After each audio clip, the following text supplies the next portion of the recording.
Marshall talks about stuff, follow me. This is the Marshall Show.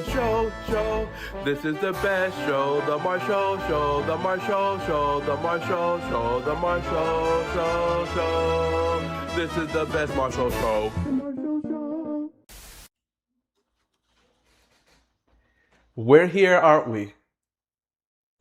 We're here to celebrate. We're here to commemorate. That's not the word, but you get what I mean. We are here to celebrate something very special. 1 full year of the Marshall Show. Come on, let's get hype in the chat. Come on, let's get hype in the chat. It's amazing. It's me, it's Marshall, celebrating. And it's going to be so fantastic. Now I have to preface, and you guys might be upset with me. I didn't think this through. I said I'll react to every single episode. I realized I have more than 500 episodes. All right? I have more than 500 episodes. Don't be mad, but we might be screwed. All right? We might be toast. But I will say this, we will at least go through most of them. And the ones that I feel like are a little lame, the ones that I feel like aren't that important, or that I feel like are boring, or I feel like are drawn out, I'll just skip it. I'll maybe talk about the beginning of it or something like that. But we won't have to watch the whole thing. But I will react to the ones that I thought were memorable, the ones that I thought had, some story time about it. We will get to the good ones. So don't fret. We'll get through this, and I will not lie to you. I will keep my promise. And just to be very clear, an episode is considered a video that has the intro. If it doesn't have the intro, it's not a Marshall Show episode. Okay? So we're not going to see it. So that should cut it down a lot, I have a lot of episodes of me just reacting to things and, me stitching things. So it has to be a full-fledged thing. Okay? So that may be a little easier. But I think without further ado, I think it's time to start. Or is it?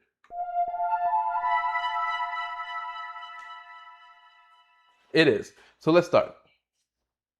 Okay? We're going to start. So this actually is the very first video I ever posted on this account. Okay? Now, at this point, I didn't really know what I was planning to do. I didn't really know what I was going to really make my content about. I just knew it was going to be something. So these first videos, even though they're not Marshall Show episodes, I think they are still important, but I have to be honest, they're cringe, they're bad, and they smell kind of funny, but that's fine because it shows my growth as a creator. And don't mind me, also I have some chicken nugget dupes from Wall, so I'm going to be biting and eating just a little bit. Okay, I'm hungry. What? I'm hungry. Don't judge me.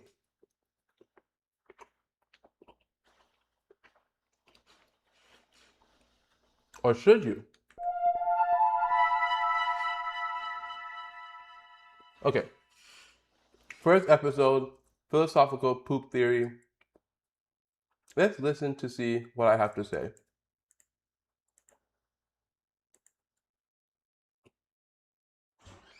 Okay. If everybody pooped their pants at the same time, who's gonna judge you for doing it?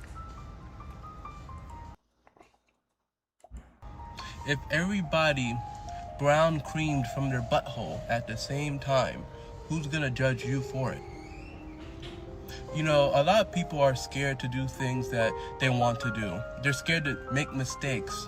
But at the end of the day, if everyone has made a mistake before, why should someone judge you for doing the same thing? The mistakes is brown poo-poo in this analogy. That's not funny. Now think about it like this. When Aristotle... Now look, okay? Again, I didn't really know what I was trying to do at this point. I just knew I was trying to put out something either funny or entertaining. I'm sorry, you guys probably hear that. You guys are probably like, what, ASMR? But no. At this point, I'm just trying to put something out. So obviously, this is not really the Marshall.l.l. episode you guys are used to, but it's something. And we aren't even here at the intro yet. So I'm going to skip through a lot because I don't want to show every single video. But I thought it was a good point. I mean, look, who cares about perception, right? You know, I think I was going for that. But we're going to go through a lot of videos. I'm not going to show everyone because I want to get to it. So you guys, sometimes I just like... Oh, okay, hold on. If everybody pooped their pants at the same... I had this in a whole thing. You should be upset that hating black... Hold on. I got you. Give me a second. Black people, I had this set up. Can be an occupation.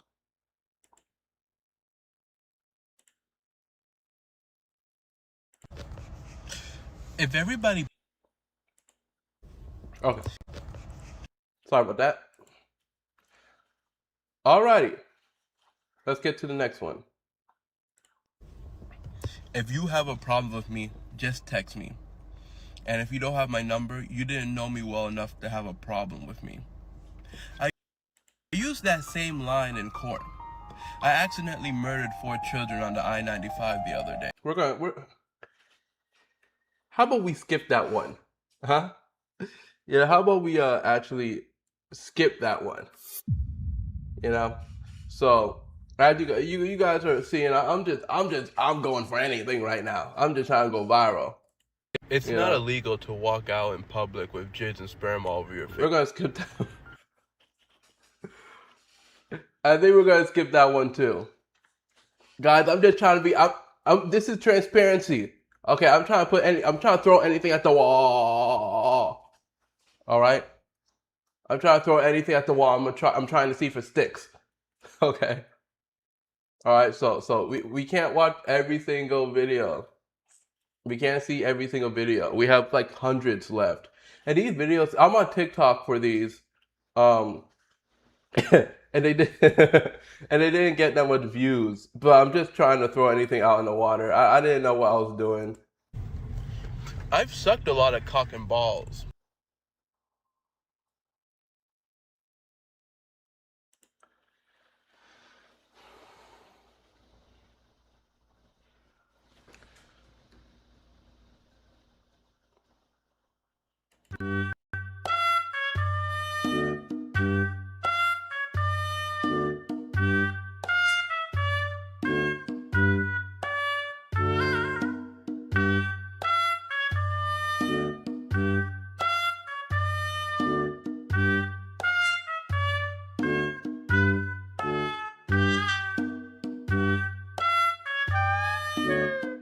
Look. Okay. I'm not saying that this content was good. Okay, this is the beginning. Not everything in the beginning is going to be high tier content.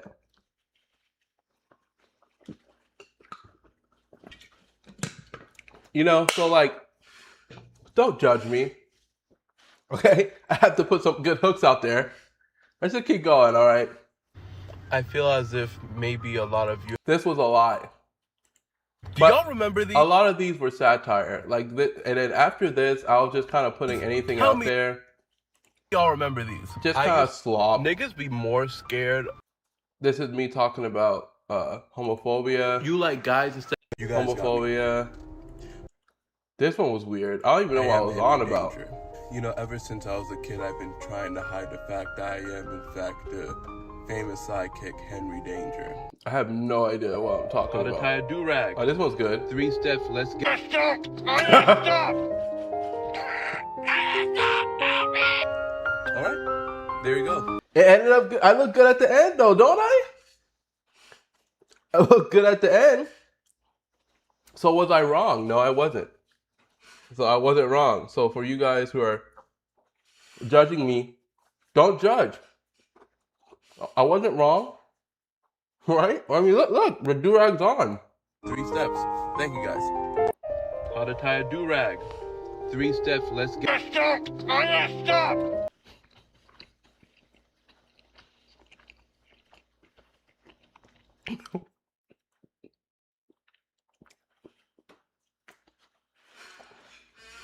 I don't know what I was on, guys. I'm sorry. I don't know what I was on. All right. I used to be a tutorial person, apparently. Again, this is just a year ago. Do I think this is funny? Yes. But, man, I'm wildin'. I'm wildin'. I think more people should be gay. Now, hear me out, okay? Just this one was kind of controversial. You know, it's it was supposed to be like an analogy talking about stigmas, and we can go through it. In the past, again, I don't want to watch every single video because we're not gonna have time to do that. So I want to actually watch the ones that I thought were good. But if we go look through, it's just so I saw that same kind of stuff, typical stuff. Snoop Dogg was getting canceled at this time. Let me be more particular in my wording. I've only watched like 2 seasons. So let's try to get to. I'm gonna try to get to the actual Marshall.l.l. episodes because these aren't episodes; these are just casual videos. Okay, so let's try to get to an episode. Trans people are not. So I made a video. I've only watched like 2 seasons of Dexter. So I made a video debunking the fact that people think trans violence is on the rise because of these mass murders, and when I posted the video, it got removed. So I'm just gonna restate my statement here right now. We'll roll the intro first.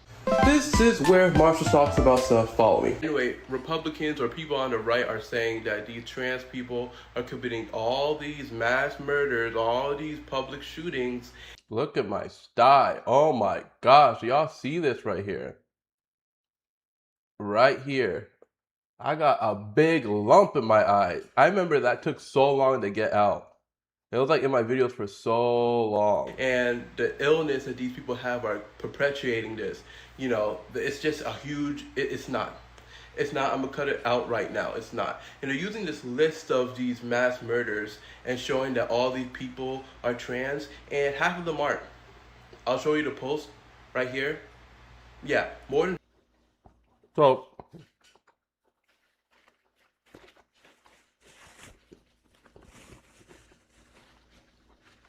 it's actually pretty interesting because this post is the post that kind of, it's where I blew up.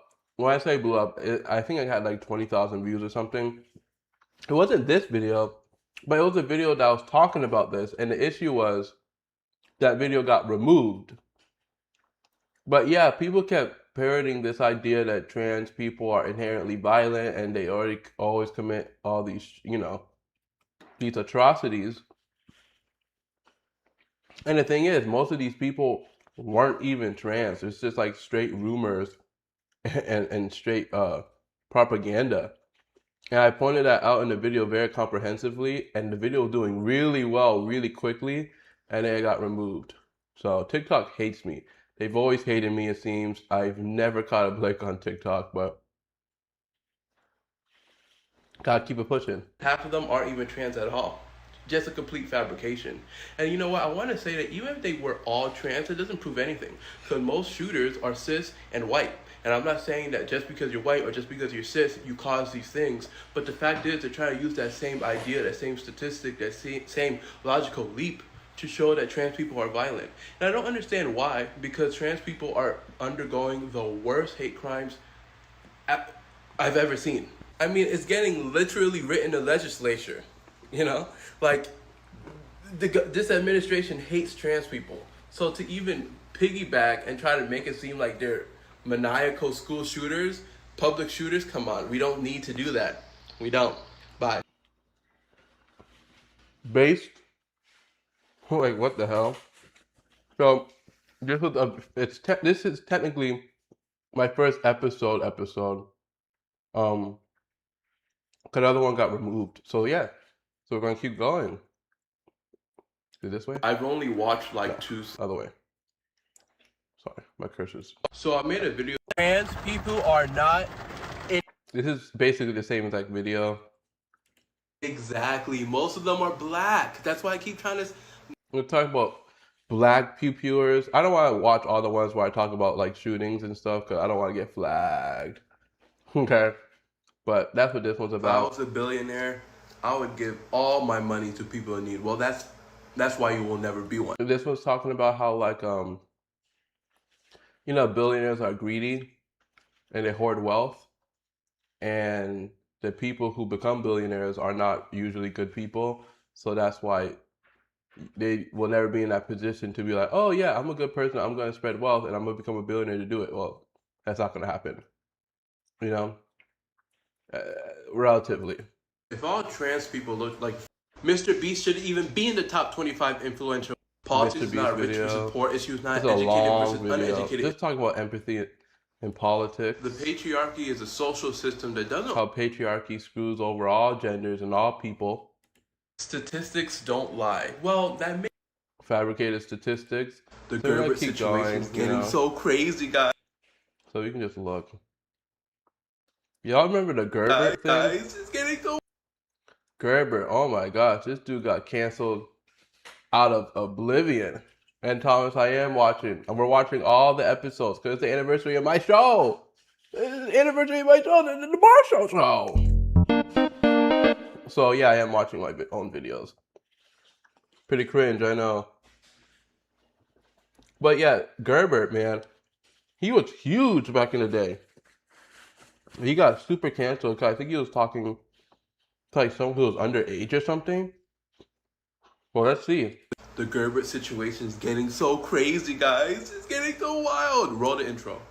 This is where Marshall talks about stuff. Follow me. So I don't know if you guys even care or know about this, but Gerber is an influencer that is basically getting completely destroyed and canceled because there's a lot of allegations against him and he's handling it really, really awfully, straight up. You know what? I don't care about Gerber, and I don't want to talk about Gerber. What I want to talk about is the way people view influencers in the first place. Because when you look at an influencer like Gerber, all he really does is just talk. He yaps. That's why you too. There's nothing wrong with yapping. I yap here every single day. But does that... Oh, there you go. that make you a better person than someone else who doesn't? Just because he's funny and hundreds of thousands of people decide to follow him, does that make him a better person than someone who doesn't post content at all? Of course not. Because he doesn't really add much value. It's not like he does great to the world. He just talks and he's funny and people like it. And that does have an innate value in itself. My point is that a value that deserves to be treated better than anyone else?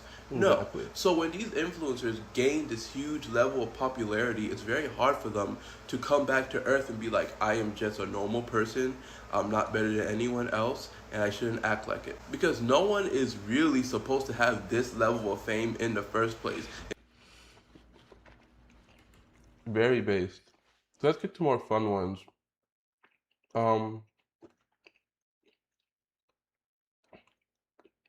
This one I did with one of my girlfriends. This is one of the first ones that I kind of put a good amount of effort in. Yeah, what? It didn't do good. This is before I had a mic or anything. Marshall. So the quality is bad. But I really tried my best. You know, 'cause I really thought I had something. I really thought that maybe if I kept doing this and working harder, that it can come. We can come to some kind of success. So I remember this is like after we went to Chili's or something. And I wanted to do a video outside. So this is where we are. Yeah, what? Why do people say that black people are stupid and violent? Oh my god, not this. Look, roll the intro. This is where Marshall talks about stuff. So bad quality.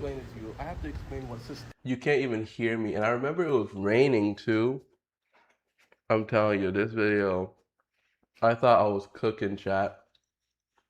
Like truly, I thought I was cooking. And what I'm saying, I'm cooking, but It's just the quality Racism looking back at it. Now, people love to use statistics to back up that black people are unintelligent or violent, but they're conflating skin color with poverty. And unfortunately, a lot of black people do live in poverty, but it's not because they're lazy or intelligent or anything the right wants to tell you. Systemic racism is the reason why a lot of black people are still in poverty. And I'm gonna explain it like this. First off, people didn't want black people to get an education. It was very hard for them to get any kind of education or schooling. And if they are in school, those schools weren't funded well at all. And if you want to talk about systemic racism, let's talk about redlining. Let's talk about how it's extremely hard for anyone who's black to get any kind of. And I remember doing this video, and I'm literally walking back and forth like this. So it's like I'm not even walking anywhere. I'm just going like this and going here and walking like that. Property, any mortgage, and let's talk about how people purposely. Good points though, still to this day. Yeah, it was a little it was a little undercooked. You know. This video, these videos never did good, but I've been a hater of gambling for so long. Look here, isn't this cool? If you guys can see, this is really awesome. You better have 100,000 followers by December. I didn't get it by December now, but I do have 100,000 followers on TikTok now, so let's go. You know, took me a while to get there, but we got there. And now, next stop is 1 million. Becoming a millionaire. We smashed for $1,000 yesterday. I've met no. Well, the intro.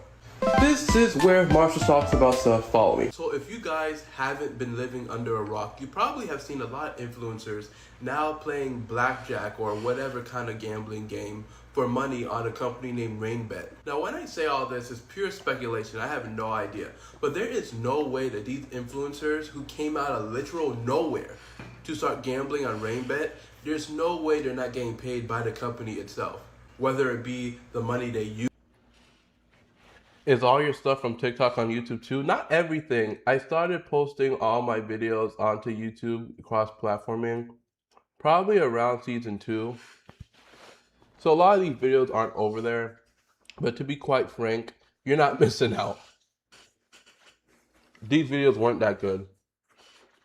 So like posting it now would just be really weird because the quality is way different and it's way worse. I don't want to do that.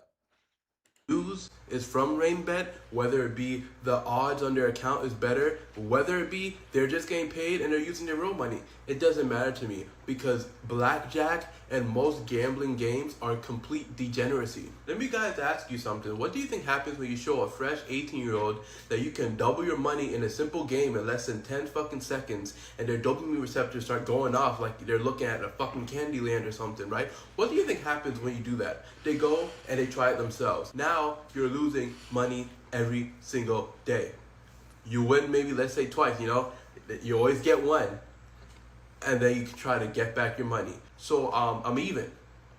And then now you have a gambling addiction. Fresh 18-year-old gambling addiction. And you know what? None of these people will ever get $1 million in these challenges because that means they have no more content.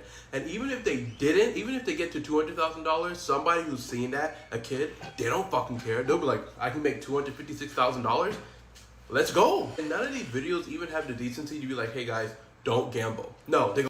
I don't know if you guys even it's okay fan club page. I don't know if you guys even remember these videos. Okay, I'm referring to a specific video. What's up, unknown?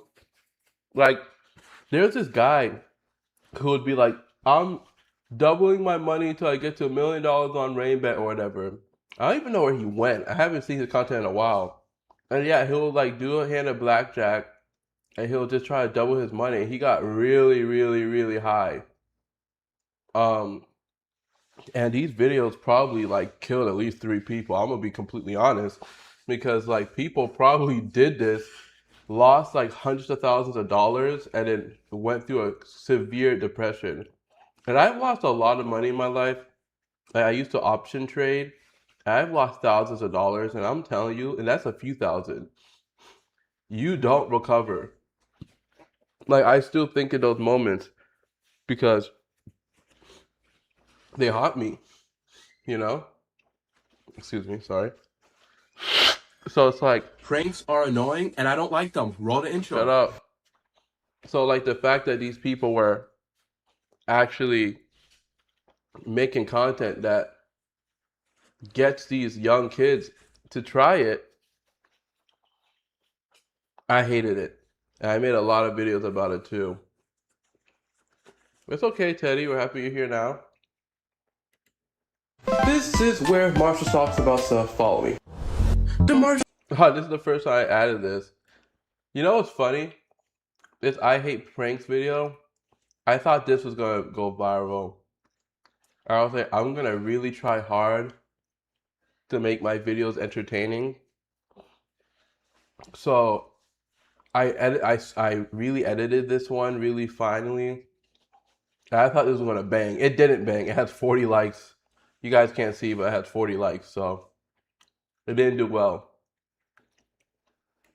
Pranks are annoying and I don't like them. Roll the intro. I sped up my voice because that was like a thing that a lot of TikTokers would do. They'll just speed it up like a little bit, so it's like, I guess it's for retention and stuff. So I even tried doing that. This is where Marshall talks about stuff. Follow me. And this is the first integration of this, the Marshall Show. Long ass intro. Like 8-second intro on like a minute video. The Marshall Show! Am I unk for not liking pranks? Who knows? But I don't like pranks because they're disruptive.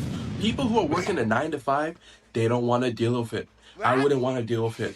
Leave me alone, okay? And then when you get rage bait and they're like, hey, what are you doing here? The prankster always does this. He goes like this.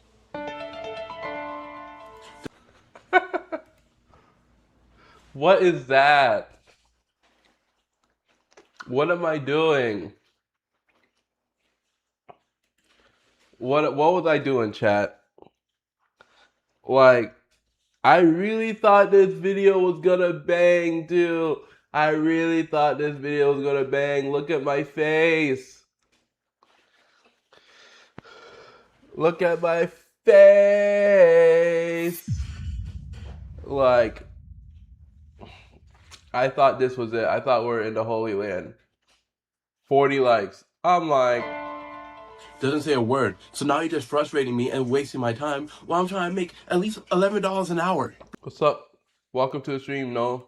Bring back the harmless pranks. Bring back the joy baiting, right? I don't like that people are getting a bunch of money for disrupting regular people's day. And you're making hundreds of thousands of dollars. Uh-oh. I had that sound for a long time. So you don't even give a fuck. Like yelling for your life in a store, impersonating workers, These showing sound people bites. weird, uncomfortable pictures for no reason. Come on, guys. What is that? Oh my god. Hold on. Pictures for no reason. What are we doing here? What are we doing here? Don't tell me that's the lemon flavored Pop-Tart. Alright? What are we doing here, Marshall? What are we doing here, Marshall? Why did I put this in here? Who made this? Oh boy. What's up, Meech? Come on, guys. Throwing stuff at people? Let's stop it. Please. Please. That's been the Marshall Show. No way, I put the outro too. No way, I put the Marshall outro as well.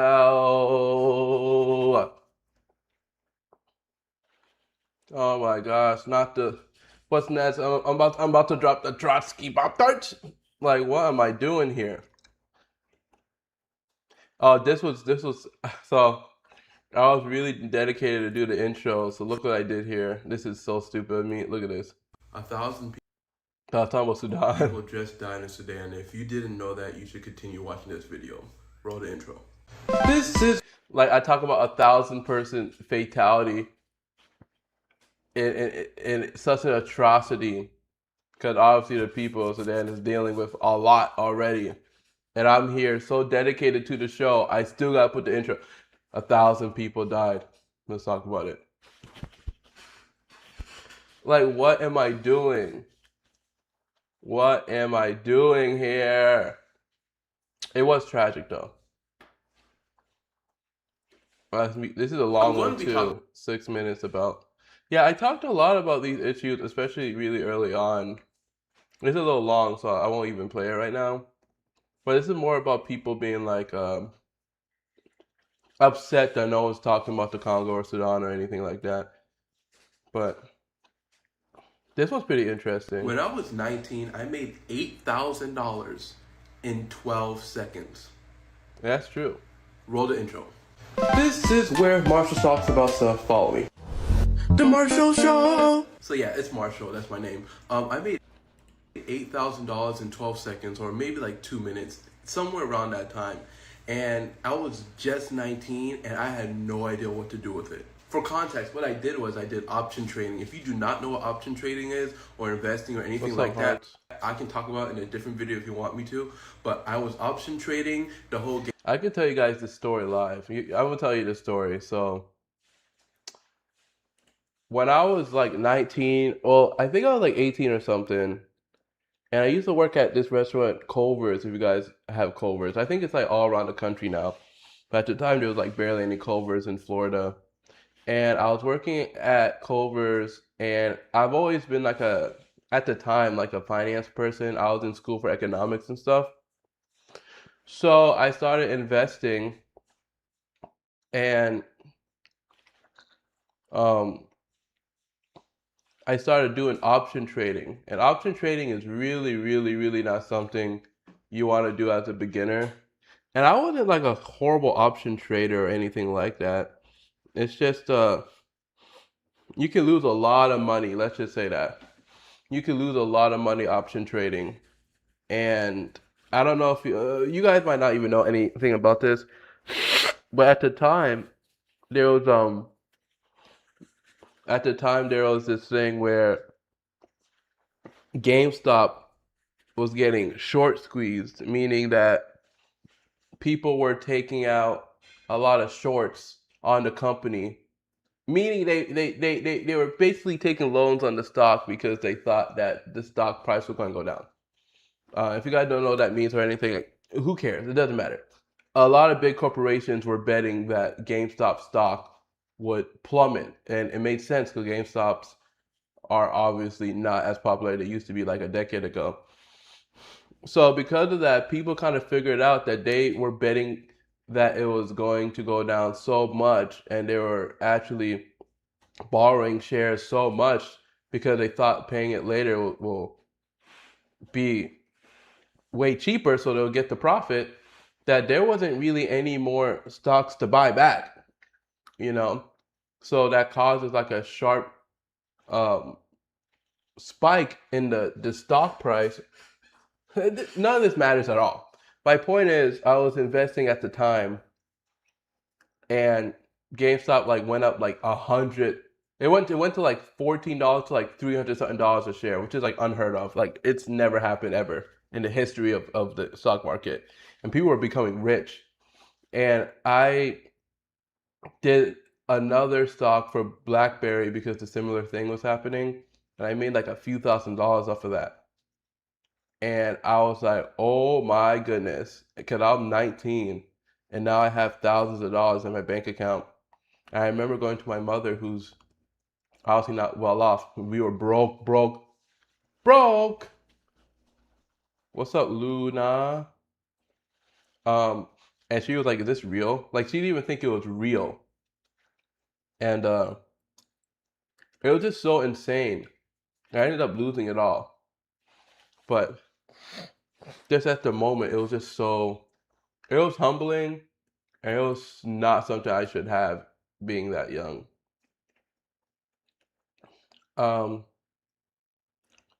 then I kept posting for a while. You guys can kind of see the comments, not the comments, the titles.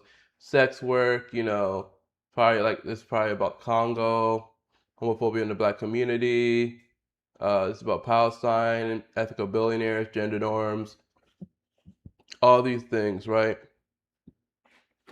Looks maxing. And then the video that, cause you guys can kind of see the, oh, sorry. You guys can probably see the views here too.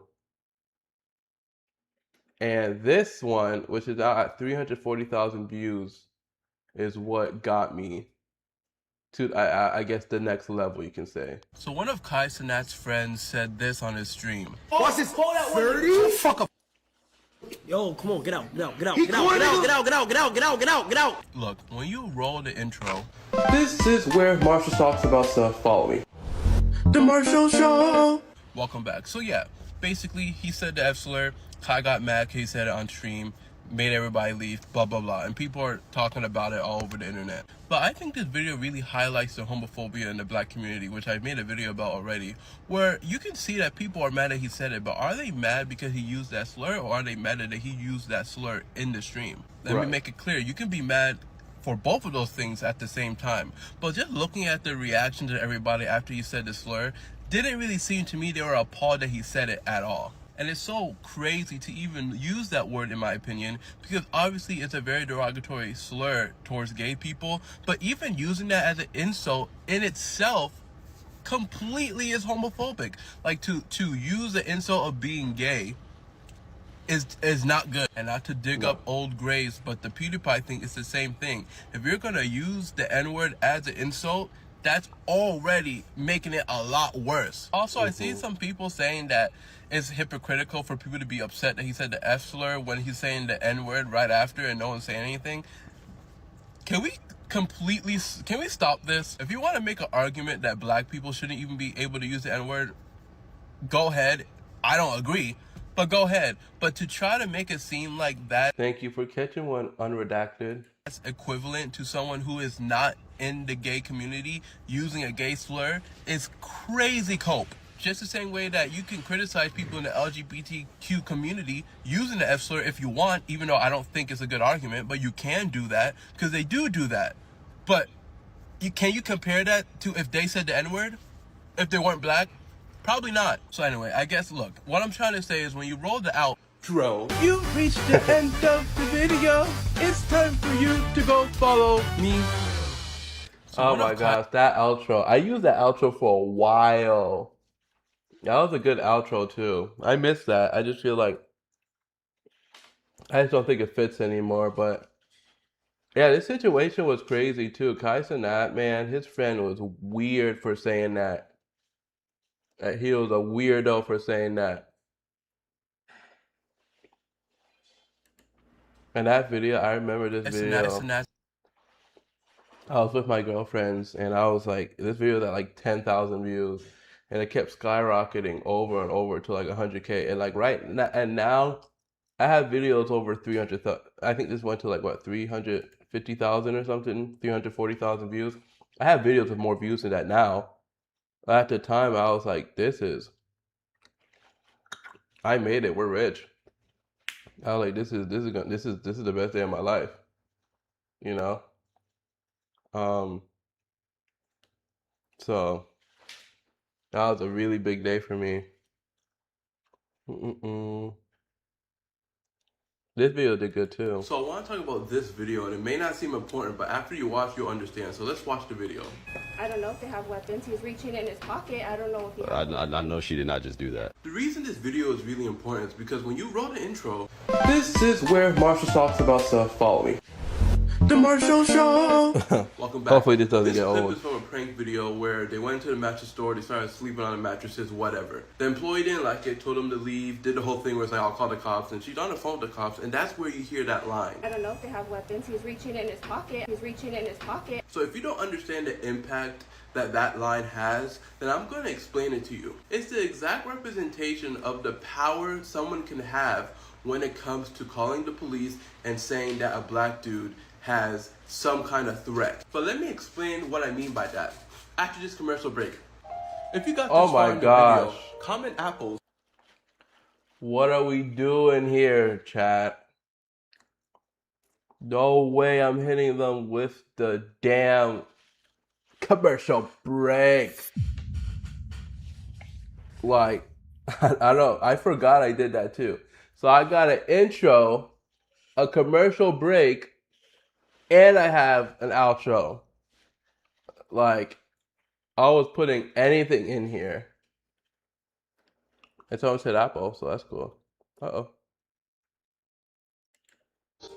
And then follow me. Let's get back to the video. It may seem like a crazy take, but she could have single-handedly killed that brother.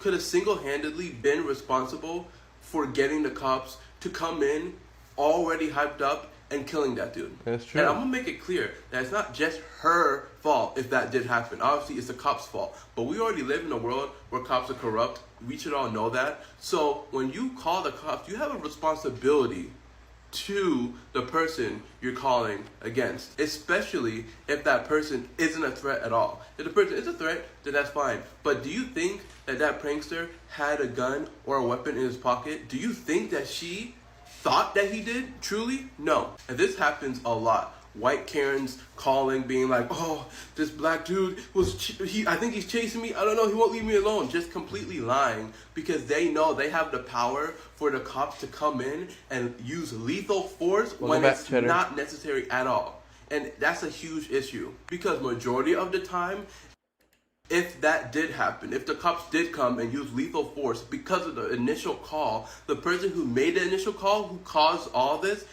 gains no repercussions at all.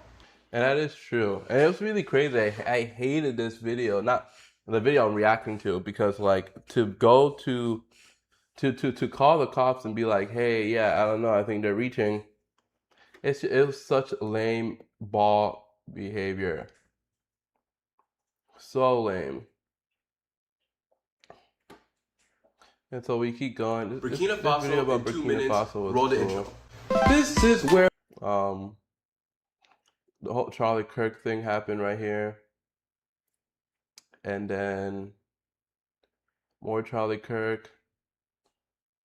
This one was pretty funny. And this was the first video about Cookie King. This is a long time ago, so but Taking a shot every time N wokeness says something stupid.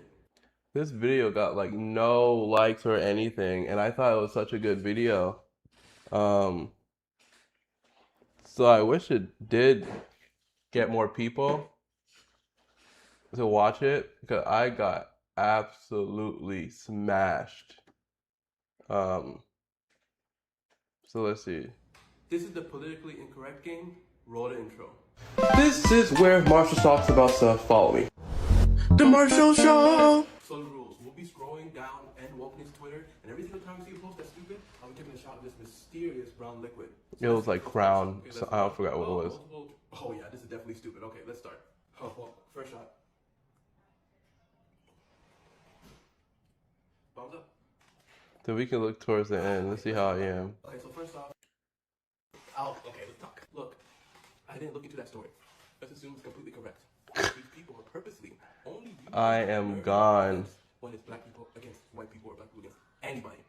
You don't ever see any sightings of when white people murder, white people commit crime. You know why? They're trying to show an agenda. Yeah, I was going. Cookie King. The Cookieverse shit, it's lame. It's lame. Roll the intro. This is where Marshall talks about stuff. Follow me. The Marshall. Don't claim that I never talked about Cookie King before recently. I've hated Cookie King. This is what, last year, around August, or not August, September 14th, 2025. I was talking about Cookie King because I could not stand this dude at all. I always hated this guy. So let's see what's going on. What do I say? So people were talking about the Cookieverse and the alt-right pipeline because Clavicular, that little insecure looks maxer dude, was hanging out with Nick Fuentes, the person whose whole thing is to try to indoctrinate impressionable little boys to become extreme radicals. And I've been hearing a lot about people saying, you know, hey, look, it's just people voicing opinions. It's not.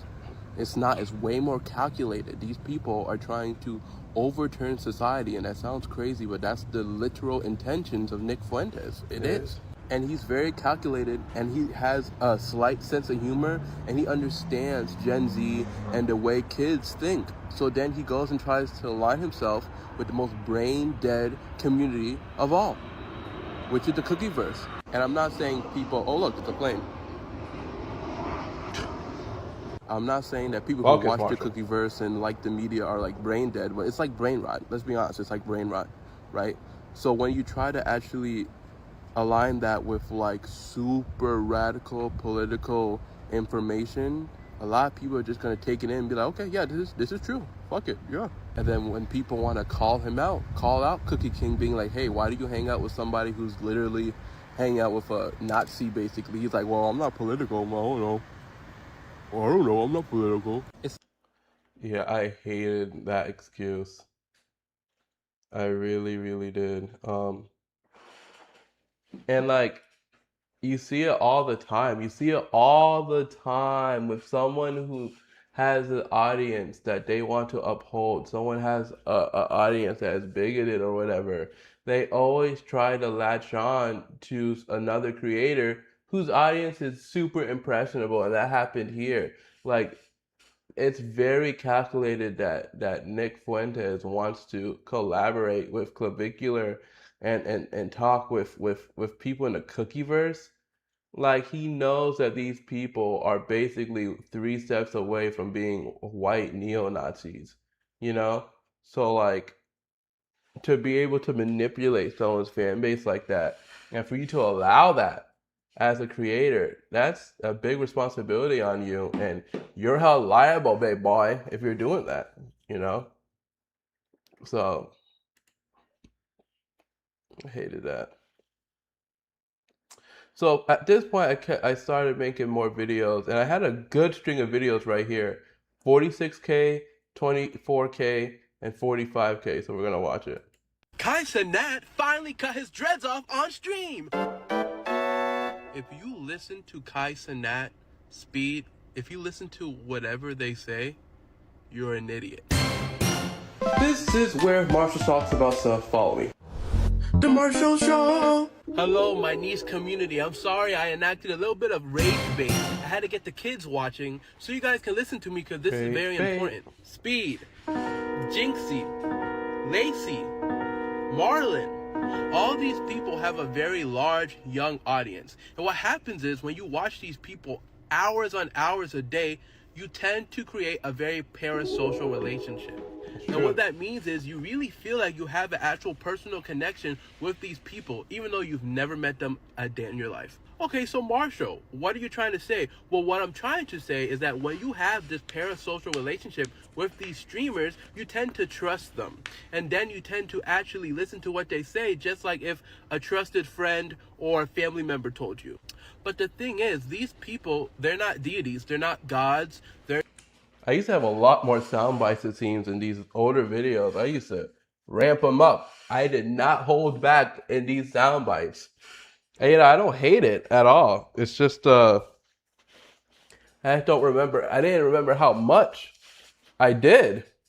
But I'm kind of messing with it. I think I have to start doing that more. I feel like sometimes when I look at my content now, if I'm being honest, my sexy niche community, I feel like the not the flair, but like the innocence and the charm sometimes goes away. And I think as you make your content more refined, charm usually starts withering away. But I want to get to a point where I still have a personality that's like not innocent, but like inviting and stuff. not Because when I look back at this, I feel like the charm is very high. educational gurus or anything like that. They're just regular people who decide to stream, play games, talk, whatever. They're just like you and me. And what that means is you shouldn't blindly listen to them and actually adopt their takes just because you like that person. If That's Lacey true. tomorrow, even though he won't, I'm just making a point. If Lacey tomorrow decided to start talking bad on black people, a large part of the audience will eventually, over time,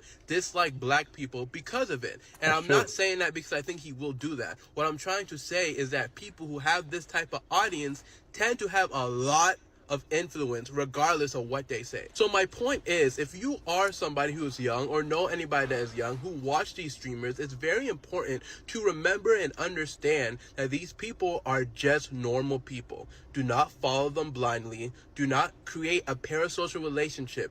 If they have logical ideas, logical takes, you can take it at face value, but don't become a sheep. Don't become a follower. Okay? Love you guys. Mwah. Roll that out. Dro. You reached the end of the video. So that video did good. And for my standards, honestly, on TikTok, if I got a video that did 40K, I'm counting that as a win to this day. Because my videos on TikTok don't really do well anymore, but that had 40K and this one had like 20 something this is important. thousand. The stats are out. Democrats are more violent than Republicans. Look, Elon Musk even did the wow. He did this. Wow. This is where Marshall talks about stuff. Follow me. The Marshall Show. Welcome back, my beautiful niche community. It's the Marshall Show. Excellent. I'm here to talk about this post from Tim Pool. We all love Tim Pool, right? If you don't know who he is, he doesn't matter. But today we're going to talk about this post that came out that said Democrats are more violent than Republicans. We all knew it. We saw what happened with Charlie Kirk. Talk about this post that came out that said Democrats What are is more. this? Look at this. Literally, what is this chart? I remember people actually taking this chart for like, well, you're about to see, but people actually looked at this and thought it was real. Like, what is this? Like, combined violence rates by party. Like, what does this mean? Like, does this really look like something that's accurate? Like, Violent than Republicans. We all knew it. We saw what happened with Charlie Kirk. We knew it, right? I asked you guys to actually read the chart and actually let's digest this. We're looking at it and let's look at these units of measurements they're using to show that Democrats commit more violence. I mean, wow, 21,000 to 800. That's a vast majority for the Democrats. It's not like there's no statistics or any demographic in any group that would have that much of a discrepancy, because that's literally almost impossible in statistics, right? But actually, let's look a little deeper. My beauties, please look at the left of this chart. The total violence rate, sum of cities. What does that even mean? What does that mean? I don't even know what that means. Well, let's check the source. There's no source. We don't even know where this came from. Just a random graph. oh my God. Now we're going to trust, right? No, because it's fabricated. I looked it up instantly. This is what I've seen when it comes to any I'll take the hug, creature. Any hug by Brazilians. I love you. kind of violence that has to do with any political agenda or alignment. So this chart is fake, made up, fabricated, propaganda. And you guys, even if you're not political, please listen to me. This chart was completely made up. No value in reality. And this person decided to post it, Tim Pool, and it has hundreds of thousands of likes. And Elon Musk, the owner of Twitter, of X, decides to just repost it and say, wow, someone we're supposed to trust, right? No. Let's stop the propaganda, huh? Let's roll it out. Troll. So that video did good too. Yeah, I can't believe that. I can't believe Elon Musk, man. Oh my gosh. Obviously, we all know he's a chud at this point. But like when he started actually retweeting and reposting just straight up alt-right propaganda, made up BS. That's how it was like, yeah. We're completely off this dude. I was off this dude years ago. But like, he's just he's just a loser, man. Oops, sorry. I don't want the mic to be touching everything. Surprised about what David did? You're dumb, because a lot of people do it. I need to first off clean this keyboard because it's dirty as hell, and I need to start playing it again. It would be cool for videos probably. I have to get back to that. The 15-year-old part, not like killing her, just being with young. This is where Marshall talks about stuff. Follow me.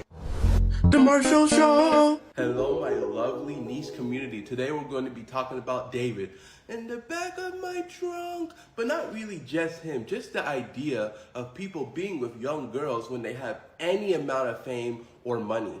Well, it's really just fame. Have you guys noticed that when people start getting a little popularity, that's where the allegations come out? And it's not like they resurfaced from years ago. It's like they just got caught doing this. And it's like, why are you doing this? You're throwing your whole life away. Well, there's actually psychological reasons why these losers do what they do. So loud. Now, important distinction. When I say that you get more popular, you're more likely to do this, I'm not saying that that's the reason you're doing it. But the people who are already P-word minded, when they get that popularity, they have way more opportunities to actually do it. Does that make sense? It's like giving the killer a gun. They already have that mindset, but when they actually have the tools to enact it, then they do it. So that's what happens to these people who become popular. These men, or even sometimes women who are already sick in the brain, when they get the actual opportunities, when they have a large fan base that inevitably are going to have kids, who will inevitably, because they're stupid and young and naive, try to reach out to that creator, their mind, since it's already sick in the brain, take the opportunity. And I have to remind you guys, the people who make content tend to not be the most social, maybe have anxiety, all these things, and they use content as an outlet. And a lot of the times, not all the time, of course not me, I'm a chick magnet. But a lot of the time, these creators, let's just say they don't get a lot of action. They don't get a lot of opportunities. Yeah, and that part is true. It's like, when you talk about making content, especially back then, or making any kind of art, like, let's keep it a buck. Obviously, I love all my artists and people who make content and everything, but like, a lot of people who are passionate about these things are sometimes outcasts, and that's why their art and their creativity is beautiful, because of what they're dealing with or whatever. So I think my point is, like, a lot of these people who would never be famous or popular without making content become famous and popular. So people who like would usually not be the most, they wouldn't get the most action, they become famous because of this niche skill they have. All of a sudden people are throwing themselves at them and they're like, oh, okay, let's get it on. Watching Marshall getting vaguely annoyed by his own sound effects is my favorite. Yeah, these. I can't believe how loud I made them. The bomb, bomb. It's like, damn, dude. Did not have to go that loud. So those 3 videos did really well. And then that's how I knew I was probably going to get to the point where I might actually have something. This video was good too. Just because bad people are right sometimes doesn't make them good. This is where Marshall talks about stuff. Follow me. The Marshall Show. Hello, my niche community, my beauties. Today I want to talk about bad people being right sometimes, not making them good people. But first, let's see if I can make this shot. Who said I couldn't ball? Uh-oh, y'all. I'm so fat. I'm so fat. Money in your mouth. My jumper is way better now. I don't know what was going on here. You guys ever seen this meme? Make this shot. Who said I couldn't ball?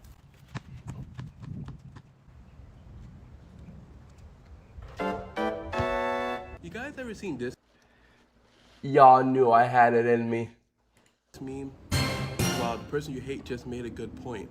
Well, when we think about that, right? When you think about people you hate, people who are bad people, and they start making good points, psychologically, we naturally just want to actually align with that person because they're saying something you agree with. Although creatures aren't just all evil and all good. It's way nuanced than that. And somebody agreeing with you or having the same morals with you in one topic doesn't negate all the immoral things they have thought in the past or still do. And I won't name any names of people who are like that. But my point is, a lot of the times when you see these good points, or still do, and I won't name any names of people who are like that, but my point is, a lot of the times when you see these good points from these bad people, it's actually very meticulous because these bad people want you to agree with them in some points, and then naturally you think they might be a good person, and then they can indoctrinate you with all the evil points, and now you're like completely radicalized. And that's very true. Very true. So then after all this is the video that really, really, really put me at the next level. And I'll show you guys. We're about to get to the point where I actually get banned for the first time, and I'll show you guys when that happens. But this video, the Joe Bartolozzi video, and the Kai Cenat one did better view-wise, but this one really got me a lot of followers. So let's see it. Joe Bartolozzi's own audience doesn't like him. Watch this video. Joe doesn't care about his jack, the things they go through. You just like, I'm like, who the fuck are you to tell me that I don't give a fuck about something, you dumb cuck? If you're one of the people in the comment section saying you hate my girlfriend, don't watch me. I just gotta say that. I know my girlfriend's political. I know you might not agree with her. If you're gonna talk shit about my girlfriend, I don't like you. So why is this happening? This is where Marshall talks about stuff. Follow me. The Marshall Show. Hello, my nice, beautiful community. Welcome. It reminds me that I saw a skit video titled "The Cure of Cancer was discovered by a pedophile." If that really happened, it doesn't erase the fact that this person is a criminal. Yeah, exactly. Back to the show. So why does his audience not align with his views? How does that happen? Well, it has all to do with intent. Do you guys remember what Joe Bartolozzi used to post in the beginning, how he became popular? It was just him reacting to regular viral videos, and there's nothing wrong with that. But when you don't put in your insight, your actual beliefs, your political beliefs, your morals, when your content doesn't have any of that, the people who are going to follow you at first are people who are usually young, or people that has no kind of political affiliations at all. So once you build a huge audience of younger people who have no political care in the world, and you start talking about those politics and start talking about your thoughts, you know what happens?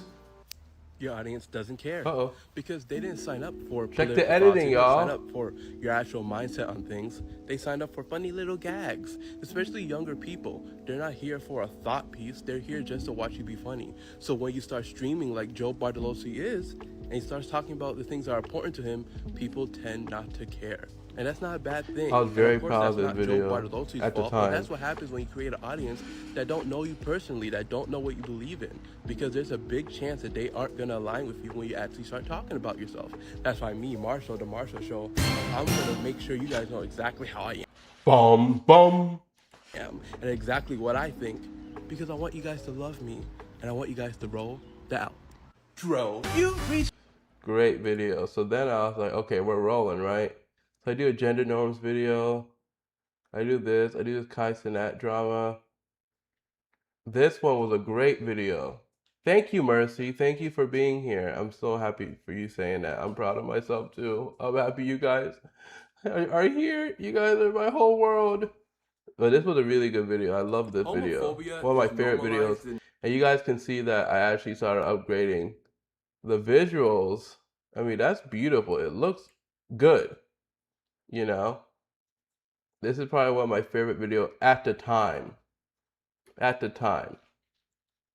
Homophobia is normalized in ways you Probably probably haven't noticed. And me and Smokey are going to explain it to you. This is where Marshall talks about stuff. Follow me. The Marshall Show.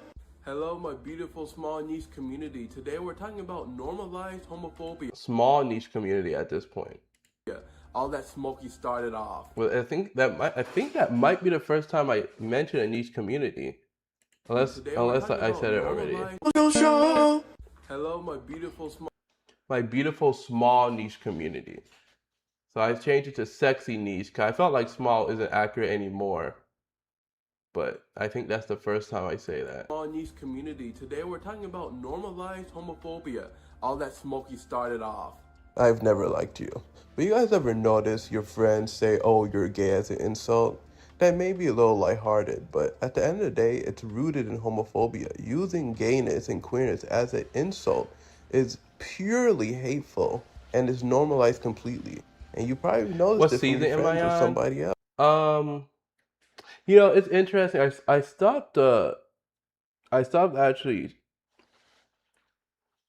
stopped labeling the seasons a while ago, but this is still season 1, and we're about to end season 1 very soon.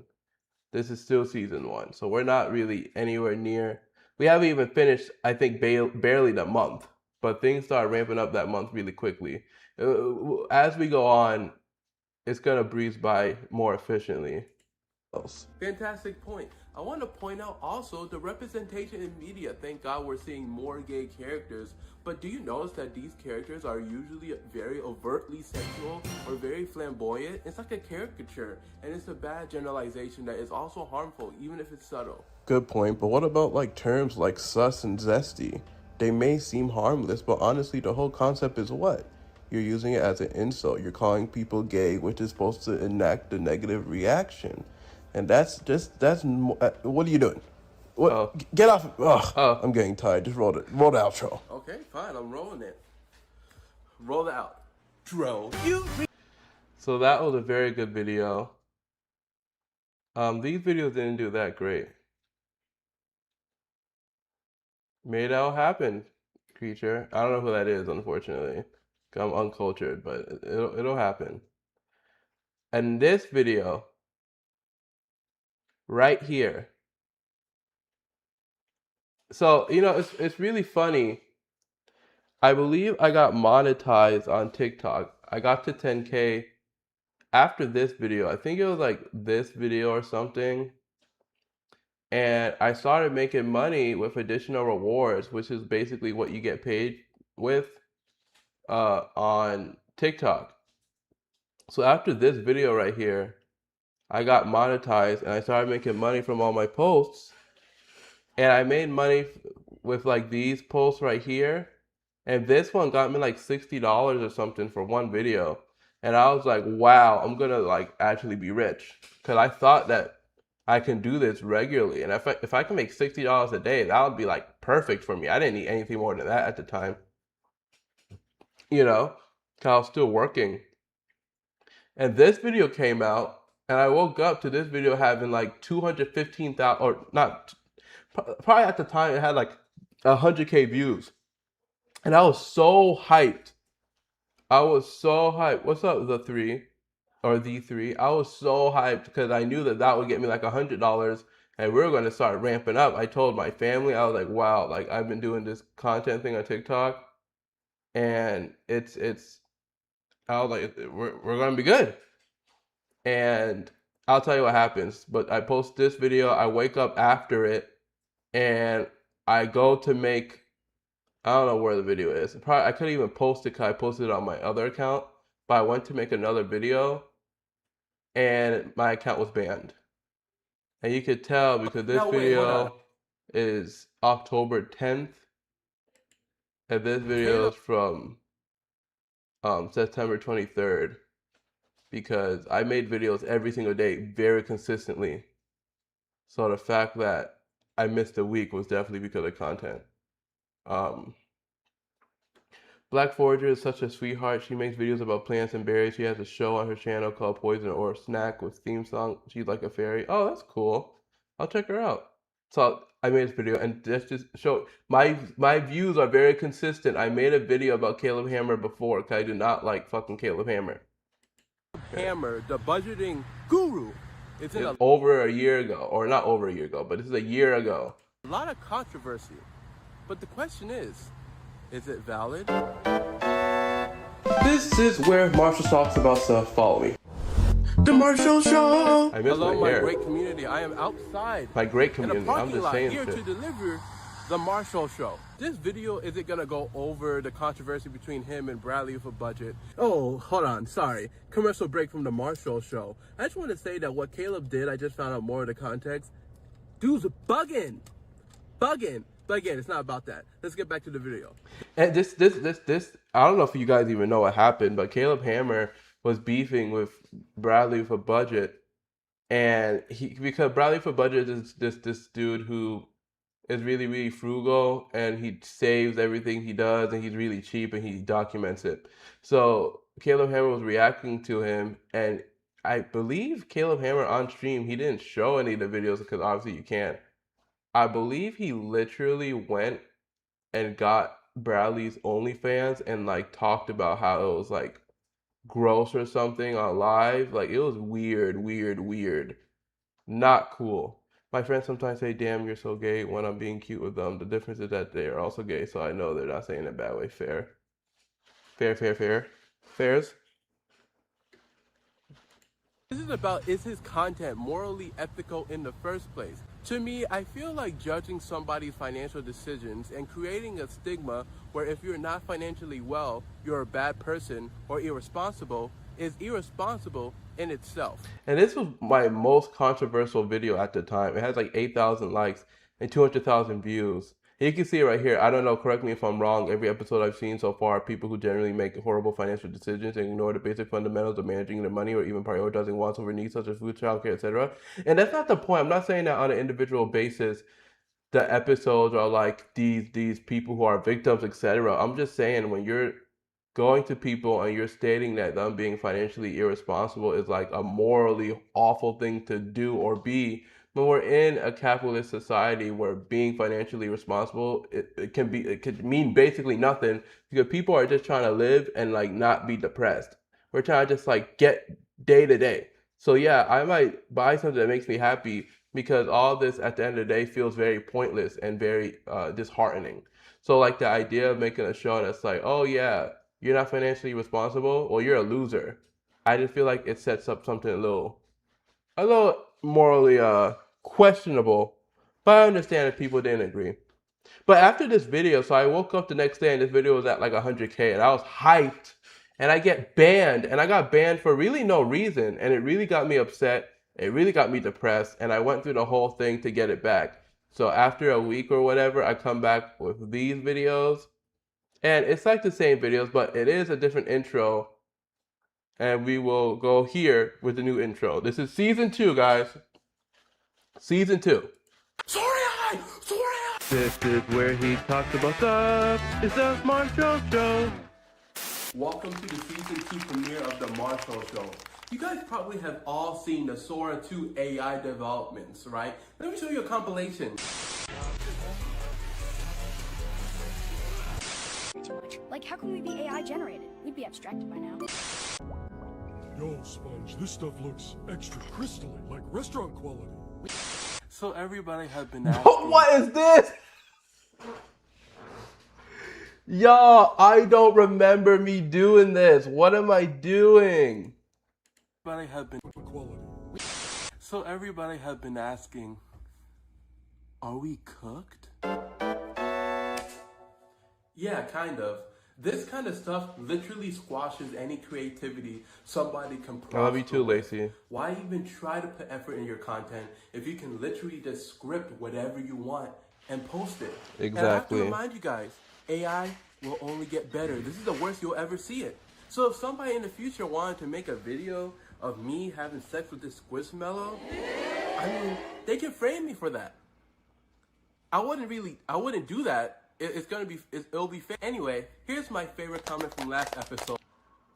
Oh, look, Kitty. I don't know if Kitty's in here. Kitty, are you watching?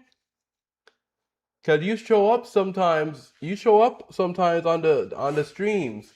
So if you guys don't know, this person, Kitty, has. Thank you, Big Birdie. Kitty has been following me for such a long time, and this is what.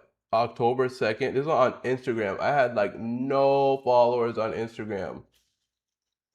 So they've been a supporter for a very long time. I actually don't know their gender, so I shouldn't even assume. But they've been a fan for a minute. So Kitty, if you're watching this, I appreciate it. You know? But this is the first time where I'm like, oh, comment of the day or favorite comment from last episode or whatever. So that's cool. So season 2 was okay. I started doing some videos outside too, because I know you guys are used to probably me being outside for a lot of my videos, because a lot of seasons I ended up doing that, but that was very untypical of me. But this is one of the first videos I'm actually outside. So. Political rage baiters love to act obtuse when somebody actually goes and beat their ass. But let's talk about it. This is where he talks about stuff. It's the Marshall Show. Welcome back to the show. We're outside today, and I want to start off with saying it's windy. It's windy. I have no mic. This toothbrush is not working. The toothbrush not a mic. It's just a little prop for the video. Condone political violence. What I am saying though is when you go outside and spout your political opinions that completely undermine somebody's existence or Cheddar says, not only does it crush creativity, it crushed originality. AI allows everybody to be artists, everyone who used to be everybody to be musicians, and it sucks for those who are actually talented. That's very true. That's right real. to exist.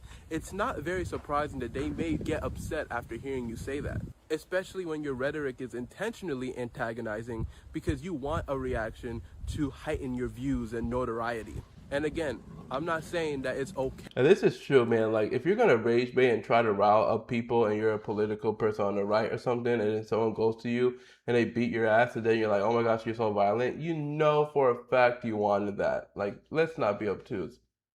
What's up, SW? Hey, hey. What's this? Oh my gosh. Okay, you guys haven't seen this. I'll play this out throughout the whole thing. This is very rare. I think I did this maybe once every season maybe, but this is actually season it's a Marshall show special. So I'll play this right now. Please, can you help me, please, please? Oh, hey, how can I help? I'm itching. I can't stop itching. I'm so itchy. That doesn't please. make sense. You're a non-itching person. Well, I'm pretty sure I can feel that I'm itching. How old are you? Why does that matter? You gotta be too young. I'm 22. 22? Okay, well, I think you're just imagining it. I think just act like you're not. Yeah, Okay. go ahead. Okay. Definitely still itching. Yep. I'm itching. Definitely. You say you still feel it? That doesn't make any sense. There's no way you can. You're a non-itching person. Well, I feel it. Okay, How can you well- tell me that I'm not? Are you lying to me? Are you doing this for attention? Why would I be doing that? I don't want to itch. I don't want to feel like this. Well, the media tricks people into thinking they're itching. Are you sure you're itching? Are you sure? Oh my gosh. Do you have some cream to No. help me or something? Why would I give you itching cream if you're not an itching person? I'm not going to try to help you because I know you're delusional. Delusional. This would help me. Why would you want to help me? Are you sure you're not doing it for attention? No. I can't handle this. I don't want to feel like this. Are you doing it as an excuse to get with other itching people? Or What would that have? any younger itching? What would that have to do with anything? You're not listening How to do me. you know you're itching? There's no way I can explain to you, and I don't have to. Can you please just help me? Look, I can't give this to you. I know it will help you not itch, but you are not an itching person. You don't itch anyway. Just please give it to me, please. It will help me so much, please. Here, just here. If you want to fuck your life up here. Oh my gosh, I feel so much better. I feel so much better.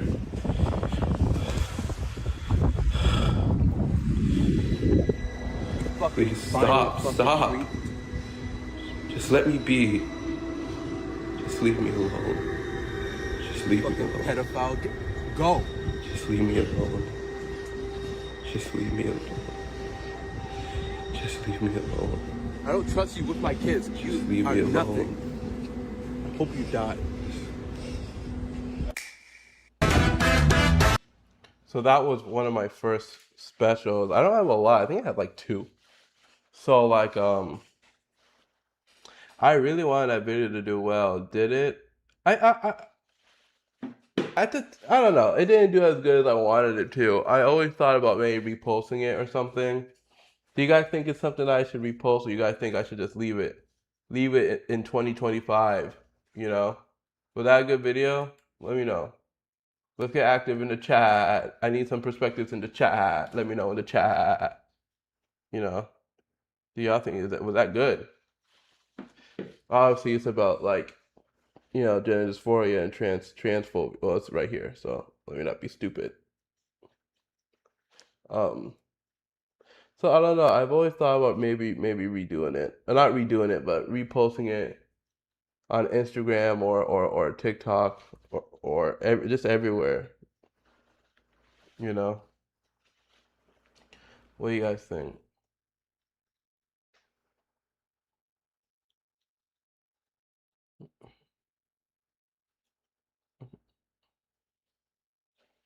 See you next one. The whole comedian versus liberal coffee shop trope is a great representation of propaganda in the media today. Let's talk about it. This is where he talks about stuff. It's the Marshall Show. So yeah, I think this is the difference with this one. You guys probably love the specials. Okay, Carton. have all The only that difference with these how you videos merited is in that any way. I ended it with. I'll see you next. This is good. It's my I favorite ended comment it from with last episode. I'll see you next time, my niche community. Credits. I didn't do that for very long. Edwin says, I'd say repost since it's better. It gets more eyes on it if possible. Maybe, man. Maybe you guys are right. So then, yeah, I started doing more videos. Season 2, a lot of stuff. You know, I started doing the thing where I would take the mic. Joe Bartolozzi was doing unbanned requests, and I'd put it in a cup, and I have the mic on a cup. I mean, as a trans guy, I think it's pretty accurate to dysphoria and frames it well. Reposting might be good. Okay, breadstick. in his stream the This other is day, and I something wanted new to I talk started about one doing. because I think I don't know why I started doing that, but it's really, really, really, really, really loud. You know? it's important. I'm not homophobic or transphobic, but the non-binary idea is dumb. Well, that would be homophobia. Right. So then this is the second special. I don't look at this special as fondly, but this is a second special. Racism, homophobia. Racism is way worse than homophobia. No, homophobia is way worse. Racism. People think I'm stupid or poor because of my skin color. Well, people think I'm overly sexual or a predator. What about internalized racism? All edited by me, by the way, if you can't tell. You can probably tell because the edits are horrible. Well, people call me slurs and they stereotype me. What is this, yo? Stereo and they stereotype. Like, what am I doing? I will say I do my own haircuts. This was a good haircut. Stereotype me. That was a good cut. That means nothing. I deal with that too. For my Maybe not a good haircut. final move. Maybe in a penguin. Uh-oh. Inherent violence. Look. We shouldn't compare. You're right. We should unite to stop them both. And look, it's not like you're saying that Palestine suffers more than the Congo or Sudan. Palestine is suffering more. Uh-oh. Pretty good. Pretty funny. I think so. Then say this one did pretty good at the time. Let's talk about why people like femboys, but not trans people. Why have some eggnog? That eggnog was so good. I did not say that. This is where he talks about stuff. It's the Marshall Show.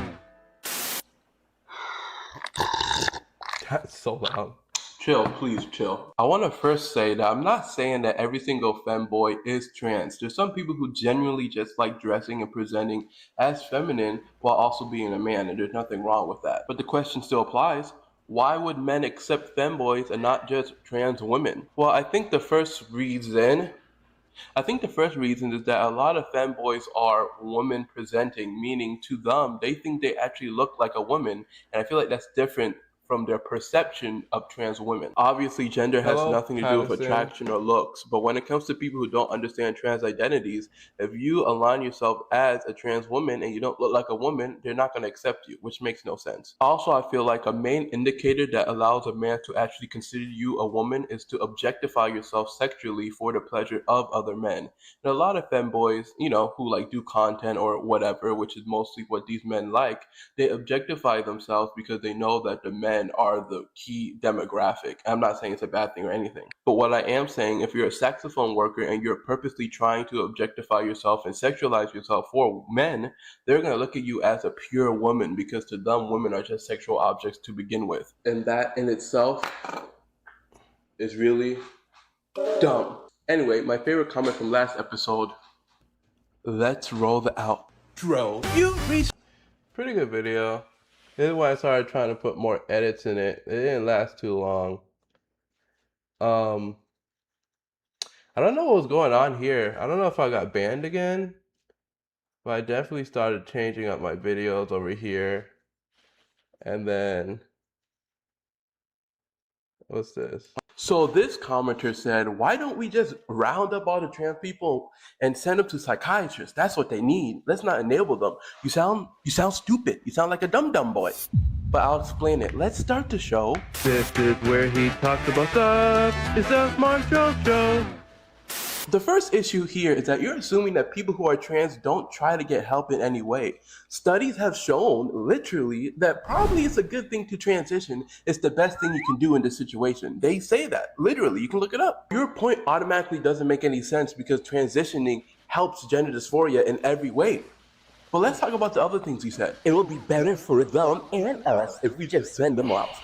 And I don't know where you found that information at all. It might be better for you in particular because you don't like trans people, but how is this anywhere near better for trans people? Oh, you're trans? Well, I'm going to make things better for you and just completely deny your existence, right?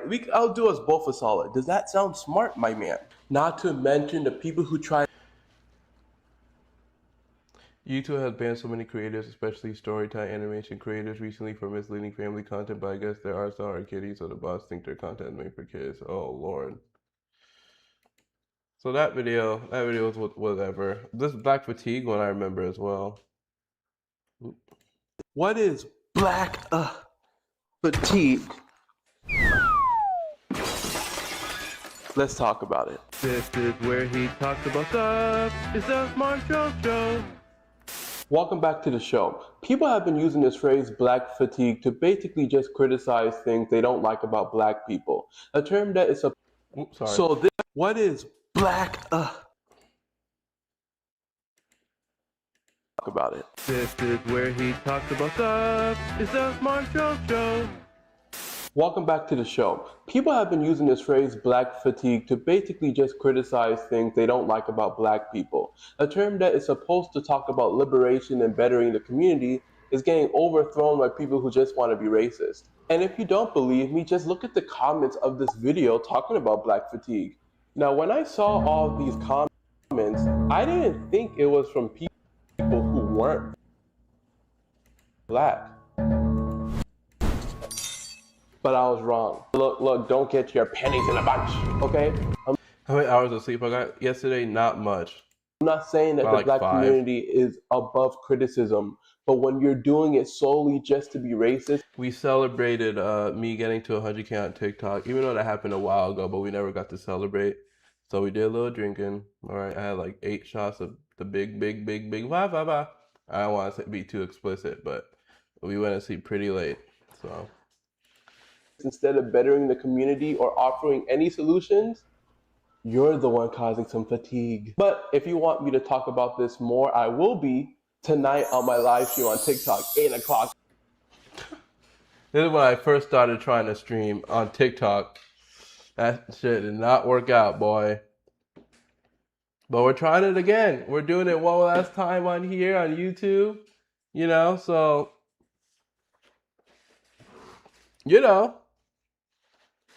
that's something.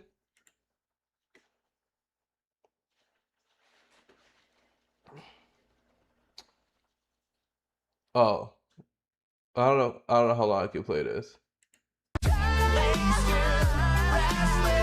Okay, you guys get 3 seconds off of that because I don't want this to get flagged. And this is me trying to go live for a little bit. And then, let's see. Are trans people? This is a good video. This video I wasn't able to post on this account originally because I made it when I was banned. I didn't make it when I was banned. I made it before I was banned, but I didn't post it. So I posted it on my other account. But this was a very good video too. Marshall, what's your favorite video that you have made at this point? Like from what I've shown you guys. So from what I've shown you guys to now, this video I'm about to show you guys was my favorite video because I'm at the beach and it was kind of nice and I thought it looked kind of hot. So Are trans people more likely to become saxophone offenders? Well, this post says so, but is it true? Is it cooking? I don't know if it's ever been asked, but how do you do your editing? It's mostly CapCut, but I'm transitioning to Premiere. Welcome back, my beautiful niche community. We are here No at the intro. beautiful Daytona Beach in Florida, and I'm here to talk about are trans people sex offenders? No, but let me tell you why people are saying this. They're using this statistic that says a lot of people who are incarcerated that identify as trans are sex offenders. But then Marshall, are you saying that this sourceless post is lying? Yeah, probably. But let's say it is true. Along with most minority groups, there's so many other factors that show why they're in the position they're in when it comes to the police system. Poverty, bullying, discrimination, hate crimes, all these factors that go into it. It's impossible to try to deduct that in being a trans issue when it comes to I hope being you have a great shower. sex offender. At the end of the day, there is no correlation of being trans to being any kind of predator. So let's please just back off with trans people. They're dealing with a lot right now. And the video was a little more smooth than that, but this is an edited version because it's an edited version only because again I posted it on a different account. What's this video? There is nothing more performative in this world than being overly nice to people that have Down syndrome or autism. I'm so happy to. Oh my gosh, this is so cringy. I hate this guy now. Oh my gosh, this dude became like a loser chud. There is nothing more performative in this world. Like this guy became a loser chud, and he got me agreeing with him in the moment. I did not agree with him anymore. I'll tell you. Well, this take specifically, but like he ended up being a chud, man. Now this video, okay, so the Cookieverse one again. The Cookieverse. The second time I made a video about Cookieverse. I'm tired of it. It is an alt-right pipeline. We got Smokey too. Look at Smokey. Aww. We're gonna talk about it. But first, This is where Marshall talks about stuff. Follow me. welcome back, my niche community. You guys should know that the Cookieverse comprises of Cookie King and a revolving cast that sometimes changes every season, right? And most of the audience are impressionable kids because most of the content is just brain rot. But even though half of the content is brain rot and irony, the other half is a looks maxing ideology that is rooted in conservative values. Obviously, looks maxing shouldn't be really a bad thing if you're trying to make sure you look good. But the whole rhetoric, the ideology, the culture of looks maxing is based off of incel behavior and unhealthy perfectionism. But that alone wouldn't make me want to make a video about the Cookieverse being an alt-right pipeline. What makes me want to make this video all has to do with Clavicular. If you guys don't remember what happened last season of the Cookieverse, Clavicular had a video where he was saying that Marlon doesn't mock him because he's black. To actually assume and say that somebody is less attractive just because they're black is bigoted, even as a joke. And Clavicular got in a bit of controversy because of it, and Cookie King himself eventually, after a lot of influencing, he distanced himself from Clavicular because the dude's racist and a loser. But fast forward to now, he still hangs out with Clav. In fact, a lot of his content is him looking like he wants to appease Clavicular, be part of the looks maxing group, be a part of the gang. And there was a time where I thought it was all ironic. There was a time where I thought he doesn't really care about looks maxing. He's just doing this for irony and kind of making fun of it. But that was wrong because he's dyed his hair and he's talked about really trying to better his looks, and he still surrounds himself with these looks maxers. And even through all of that, I wouldn't care.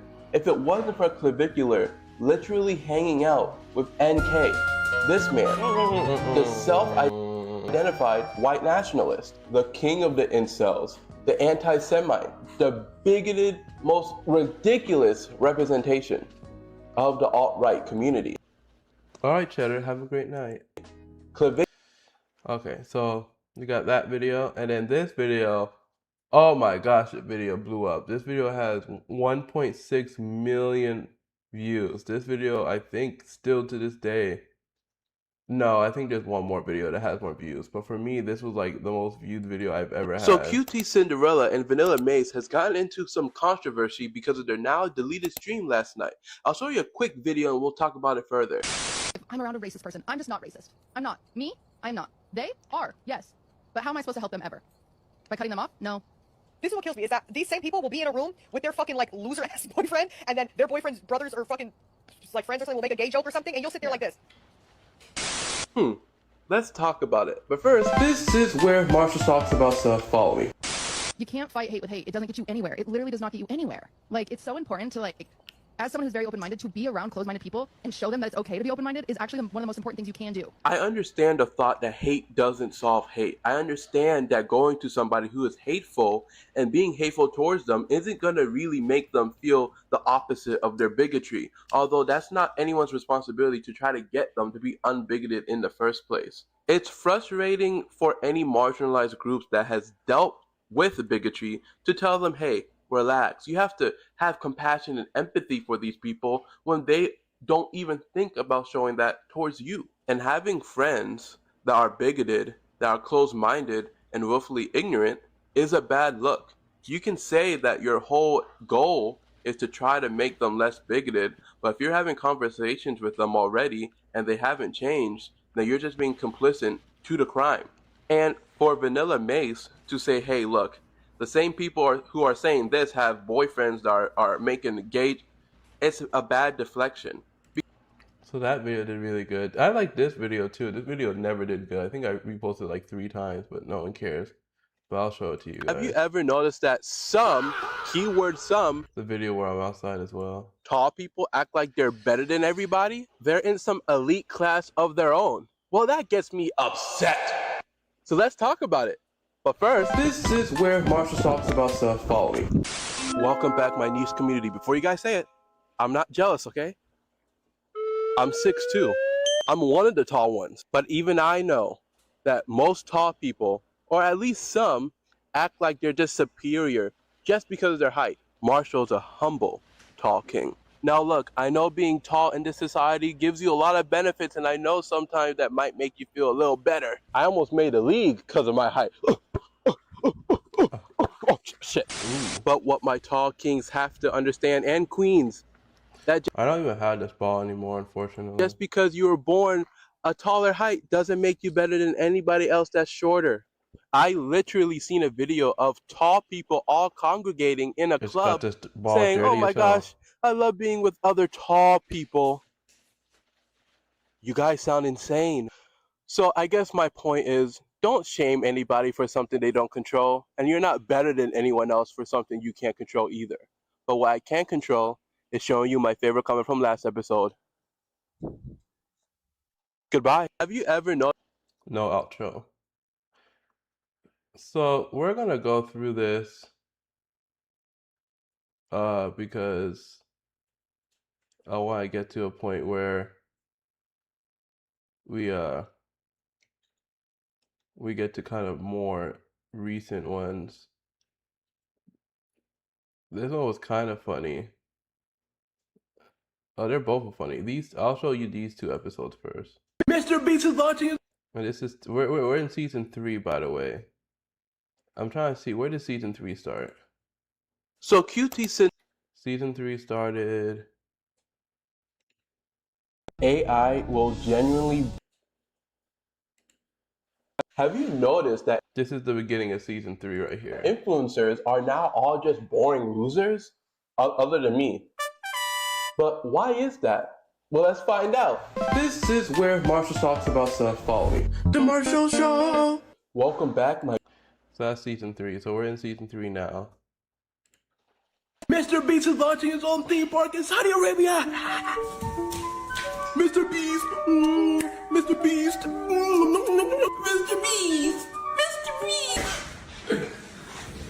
But will this be the end of the world? This is where Marshall talks about stuff. Follow me. Welcome back to the show, The Marshall Show. My beautiful niche community, today we're talking about Mr. Beast is ruining the world. So apparently he is going to make his own theme park in Riyadh, Saudi Arabia. And you can have your opinions on Saudi Arabia, because I do too, those slaves. But we're not going to talk about that. The fact that one person can make this huge difference, this huge impact in the YouTube landscape is ridiculous. There's a trend on TikTok right now where it's basically, let's try to think of a creative way to ask Mr. Beast for money to see if he'll give it to me. Us as a society has to go so low that we have to basically beg for some random capitalist YouTuber to bail us out. I just think it's so dystopian and so crazy, but what I don't think is crazy is my favorite comment from... Okay. Mordecai and Rigby are two lazy, brain-dead losers that I despise, and they're proof of a big flaw in a capitalist society. And I'm gonna talk about it next. Why would you do that? Mordecai? You're real? Yeah, dude. This sucks. Let's start the show. This is where Marshall talks about stuff. And here's the... I use this intro for a very long time. You guys probably know this intro. So I use this intro for a minute. This is where Marshall talks about stuff. Follow me. Welcome back, my niche audience. We should both know that Mordecai and Rigby... The next year Marshall Show anniversary should be a reaction to this reaction live stream. Yeah, probably not. Hopefully next year I'll be like in a new fucking house and it'll be like an actual celebration with like actual events. You know, that's my goal. Are lazy scumbags that should be dead. I hope they die. Damn, dude. But how does this relate to capitalism? Well, it's about motivation in the workplace, about doing the bare minimum just to keep your job. Mordecai and Rigby can be lazy, they can be douchebags, they can get nothing done all day, but if they do the bare minimum at the end of the day and they keep their jobs, they're gonna get paid anyway. When it comes to the society we live in, raises is more about politics than anything. Most people who work hard and do whatever they have to do and go the extra mile, they don't get paid that much more than a person who's being lazy and doing nothing. So let me ask you, why should Mordecai and Rigby even work harder if they know they're gonna get Rigby even? So let me ask you, why should Mordecai and Rigby... I know you guys are probably hearing it, but every time you hear a click, the reason why nothing's happening is because I put like weird smut pictures for like engagement and the TikTok got removed. So I was like, okay, I can't do that. Just to be completely transparent. So then, I think I ended season 3, and I was saying I was gonna go into season 4.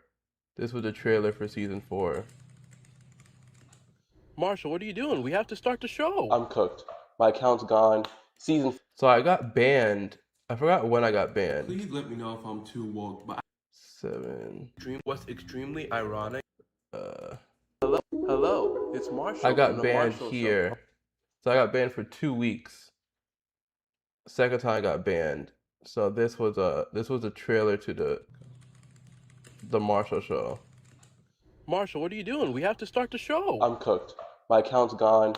Season 4 is not getting renewed for the Marshall Show. It's over. What are you talking about? That account got restored. You can start it up again. Are you serious? So that means season 4 of the Marshall Show is coming out? Yes, get up. Let's start the show. This is where Marshall talks about stuff. So, and then this was Phil. You guys don't know nothing about Phil. I tried to do a different show, and it didn't last very long. So you guys are going to see the season premiere and the trailer of Phil, my second show that got canceled. Is this thing on? It's recording? You guys may not know me, but you will soon. My name is Phil Phillips, and I'm going to be the next Kai Cenat. 6, wait, how about we reverse it? 7, 6, 7, 6. Is this thing on? It's recording. And this was the first episode. It's Phil. It's my first video on here. I'm telling you guys now, hop on the tree. I'm going to be bigger than Kai Cenat. It's bigger than me. I'm going to 6, 7 is in right now, right? It's in. So if I'm going to be bigger than Kai Cenat, you have to evolve as the internet evolves. That's how you're a master of your craft, right. That's how I'm Phil. I'm a master of my craft. Phil, what did we talk about? The damn 6'7". I told you not to do the 6'7". Okay, you're a grown-ass man. No one wants to see a grown-ass, ugly-ass doing some 6'7" bullshit. I already told you that when our initial call.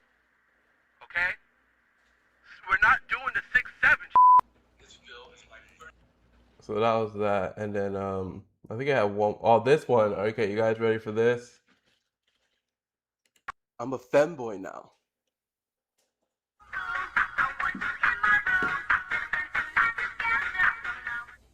After my last talk with my social media manager, I realized I had to take a step forward. Phil, what did we talk about? The damn 6'7". I told you not to do So the what 6'7". better way to receive clout than to become a little sexy femboy? What am I doing? Yo.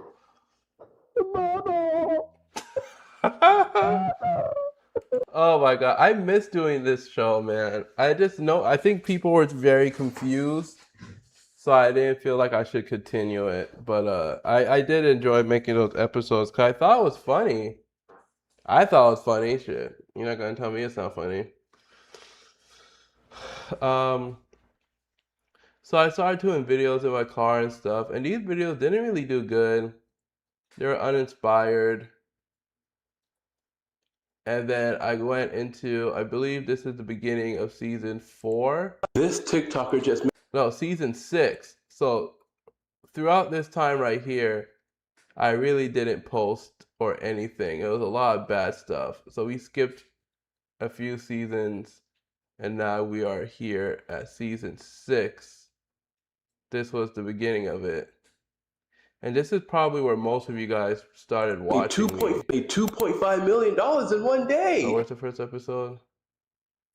So, no, what happened was, you guys can probably see the views. I started posting, and right after this Nick Fuentes one, Nick Fuentes is very good at skewing. For some reason, I'll post a video and it would get like 0 views. And at this time, I'm not really posting on Instagram or anything because I wasn't getting any engagement over there.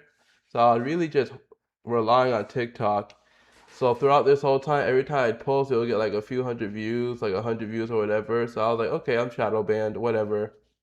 And then I posted this video right here. You know what's real interesting? They try to make clavicular and it got views regularly. So I was like, okay, I think I'm back. And then I was back. So then we had, this is the few first videos from season 6. And then this one right here is where I'm like, okay, I might have something, you know. Is it unethical to goon? Is it bad to get a little nut in? I'm serious. This is where Marshall talks about stuff. Follow me. Welcome back. So here, around here is where I'm like, okay, I think I'm finding something good. You know, I'm like, I think I'm finding something good. Like, and these are pretty good videos. This one, but once we get here, this is where I'm like, okay, I found it. $10 million, but you have to punch your significant other as hard as you can, and you can't tell them for a week. Wow, maybe that's how Chris Brown got rich. Today we're going to talk about influencers and celebrities that are evil, but no one cares. But why? This is where Marshall talks about stuff. Follow me. Welcome back, my cute niche community, to The Marshall Show. I don't like Chris Brown. Why? It's not because I'm jealous of his dance moves. Look at me. Welcome back, Apollo. It's because he's an abuser. And a lot of people have accepted that and forgave him. But I don't. And the truth is, if majority of people didn't as well, he would not be booked and no one would ever collaborate with him. But unfortunately, because he's a little pretty and he has the moves, a lot of people forgave him. Uh-oh. Commercial break. Oh. So when Kai Cenat is trying to figure out which celebrity he can get more clout from, he goes and he says, oh, well, people don't hate Chris Brown really, so I don't care if he punch anybody or he can kill him. I don't give a fuck. Let's dance on stream, call it.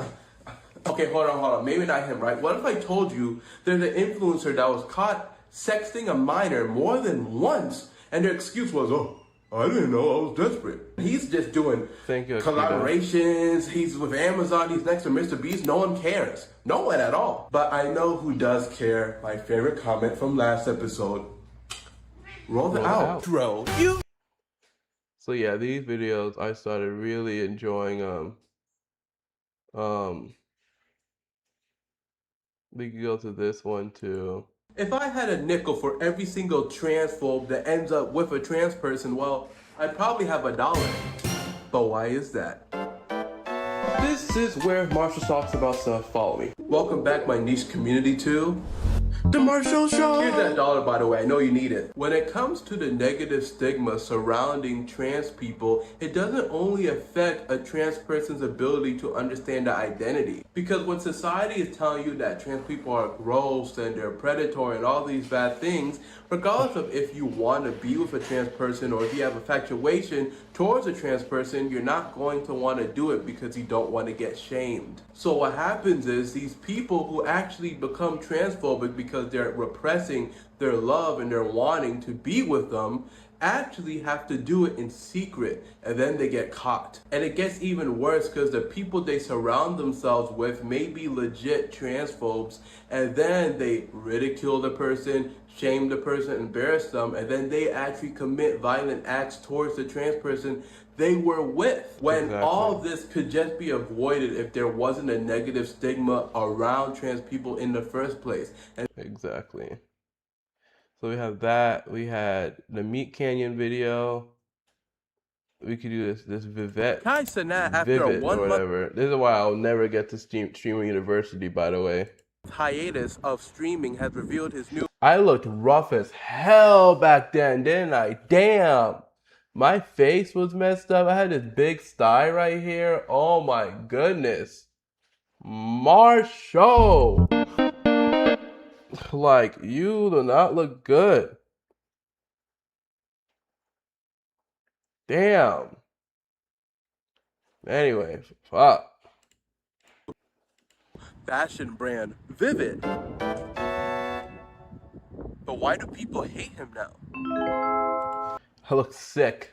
This is where Marshall talks about stuff. Follow me. Welcome back, my niche community. You look hot today. To The Marshall Show. Along with the clothing brand, Kai Cenat also released videos on his side YouTube channel. Videos preaching to break new boundaries, to educate yourself, and to do new things. So you may be asking, why are people hating on him?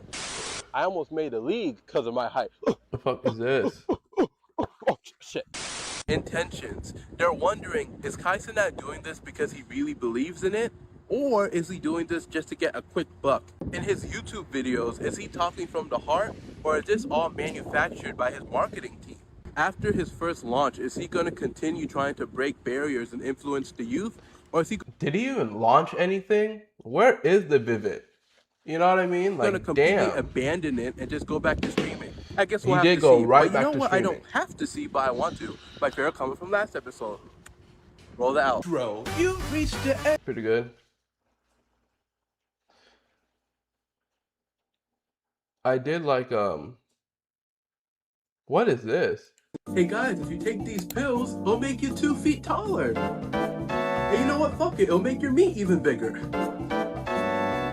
Today we're going to talk about how desperation makes people rich and the poor dumb. But why? This is where Marshall talks about stuff. Follow. Now, so because what people ask me what my favorite videos are, once we pass here, Meat Canyon, it was about a controversy he was in, but he apologized, so that's why I'm not watching it. I'm not trying to relitigate anything. But right when we get here, and at this point, this was my favorite video I've made. I up the quality of my videos pretty substantially, so we'll get right here. Oh, hey friend. You know, my 2 favorite YouTubers of all time, basically. And this is the first time I use this this sound. Oh, hey friend. That's the first time I use it. So this is very important to the whole arc of the Marshall show. Oh, hey friend. You know, my two favorite YouTubers of all time basically is Flight Reacts and Berleezy, and I love them to death, but there is something extremely problematic about both of them that I feel like highlights an issue in the black community. But what is it? I'll tell you. This is where Marshall talks about stuff. Follow me. Welcome back, my pretty sexy niche community to The Marshall Show. I'll start with Berleezy, Berlin. Now, I mean it when I say he's one of my favorites. I actually went to the ball the other year. This is a picture with me next to him. Marshall Show, Berleezy. I just want to show you guys the picture. Yeah, this is me at the ball with Berleezy like 2 years ago. I had my hair dyed at the time. I had it. It was supposed to be like a platinum, like white or gray. It ended up being like this kind of green gray mixture. But yeah, it's me in Berlin, and he's very tall. I think he's like 6'4", 6'5", and I'm 6'2", so I'm kind of close to his height. But yeah, this is us. Look at us. I don't look that bad. Did I get mogged? I hope not. Marshall Show Berleezy collab, but my issue with him is that he uses the word bitches for women pretty commonly, and it's something that I feel like is problematic and obviously misogynistic. Flight Reacts, Kamani White. For him, even though he's hilarious and I think is important to the black community, he is transphobic. Every time he sees a trans person in the camera, he looks like he's disgusted, and that's problematic, obviously. Now, I want to stress that I don't think either of these people do it because they're malicious. I think it's something that is kind of indoctrinated in them. Transphobia, homophobia, misogynistic tendencies is something that is uprooted in the community, and obviously I do not like it, but it's something that becomes so common that people use it regularly. So even though these people may be pure in heart, they are not immune to doing these things that can be hurtful to discriminated against groups. But you know who would never do that? My favorite comment from last episode. So that was my favorite video at the time I've done. And all these videos from here are pretty good. Let's see this one. Oh, hey friend, you know, I think Mr. Beast might be a psychopath, and I know, just watch the clip first and then I'll tell you why. Guys, come on! If you press that button, I will wire you $1 million! JT, you slimy. Now, you may be even more confused on why I say that, but trust me, Mr. Beast is Lucifer! Or is he? This is where Marshall talks about stuff. Follow me. Uncle Junk, welcome back, my niece community, to The Marshall Show! Now, when you watch that clip, you have two sides. The people who think that they were justified with choosing the $1 million, and those who think the person is justified of being mad that the guy chose $1 million. This whole time, I'm watching it being like, wow, this is basically psychological torture. A little psychopathic, like Squid Games, that he's taking everybody in this huge event, this game-like event, and they're fighting. I'm never getting invited to a Mr. Beast game after this video, chat. My niche community, did I screw myself? Each other and scrapping and clawing just for the chance to actually have money to survive in this world. And he's at the top pulling all the strings, and again, I know he's giving them money, but he's the one who's really financially gaining from all this, and I don't think he would be doing this if he didn't have that incentive. So maybe calling him Lucifer is a little hyperbolic, but I would like to point out that this whole thing is a little dystopian. But you know who's not dystopian? My favorite comment from last episode. Roll the outro. You reached the end. So that was good. And this is Love You Too, Computer. This was my favorite video after that. This one right here. I love this video. Oh, hey friend. You know, you're not evolving as a species if you don't want to breed trans people. Okay, maybe that was a little too much, but what I mean is, you're not evolving as a species if you don't accept trans identities. If you don't believe me, I'll tell you why. I just want an excuse to play the little jig. This is where Marshall talks about stuff. Follow me. Welcome back, my cute niche community, to The Marshall Show! Science. right? It's the reason why a lot of transphobic people want to try and say that trans identities should not be accepted. Science. What do we know about science? What we do know is that theories evolve as the human species does. Hello, Meowster. Science before said that the Earth was flat just because it looked that way, but obviously that theory had to get the people riled in. I mean, not only a few decades ago, it was socially acceptable to consider someone that had my skin to be inferior, and people still do that to this day. I guess what I'm trying to say is that as thoughts and social norms evolve, we have to as well. And if you still don't accept trans identities, regardless of millions of people telling you that they have gender dysphoria, then maybe you're the troglodyte. But you know who I know isn't one? My favorite comment from last episode. Roll it out. Dro. You reached the Oof. I still love that video to this day. Like, to this day, it's one of my favorite videos. And then this video right here is one of my most popular videos ever on Instagram. I actually got 15,000 followers from this video. And it's probably one of the biggest videos that changed my life, really. So we're gonna listen to that too. Oh, hey friend, if I asked you what's stopping you from having an inappropriate relationship with a minor, would you say it's because it's illegal, or would you say it's because that's not a good thing to do? It's because what determines morality isn't legality. Legality was created by what is morally acceptable by society. But what if I told you there was a group of evil people that uses legality over morality to excuse their predatory ways? But why? This is where Marshall talks about stuff. Follow me. Welcome back, my pretty niche community, to The Marshall Show. Let's talk about these group of people. Age of consent. It's what we follow to determine the inappropriate age to have sexual relations with if you're an adult. There's a group of people that like to excuse their inappropriate behavior by saying that the age of consent is lower in different countries. But just because something is legal in a different country obviously doesn't excuse them doing that in the country where it is illegal. But I want to actually point out that just because something is legal doesn't mean it's morally correct in the first place. So when you try to excuse your nasty behavior by saying that maybe it's legal to have this kind of relationship with a 16-year-old in the UK, or yet alone saying that it's okay to be with an 18-year-old that just turned 18 this second, just because it's technically legal, that doesn't make you a good person, and it doesn't make it justifiable. But you know who is always justified? My favorite comment from last episode. Roll that out. Bro. Great video. So then a lot of these videos are still good, but I just don't want to watch every single one because obviously it's going to take a little too long. But we will see a number fill episode. As you guys know, I'm trying to be the next Kai Cenat. And after last episode where I tried to become a cute, sexy femboy, my family disowned me. So that's why I had to take a hiatus. But I am back, and I actually was able to scrounge up some money to hire a manifestation coach, so I have all the right chakras to be the next big streamer. Okay, are you in? You're in front of the mirror. Yeah.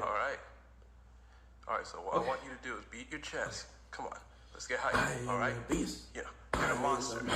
Yeah. Yeah, just like that. Yeah, you're the monster. Let's go. Monster. Yes, that's great. That's perfect. Perfect. Come on, let's go. Great work. Anyway, were you able to put in that payment? I didn't get it. No, I wasn't Oh, fuck you. Bye. Kill yourself.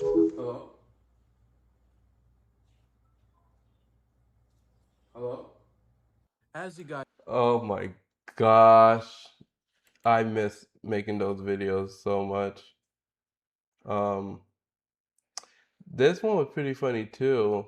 It didn't get a lot of traction.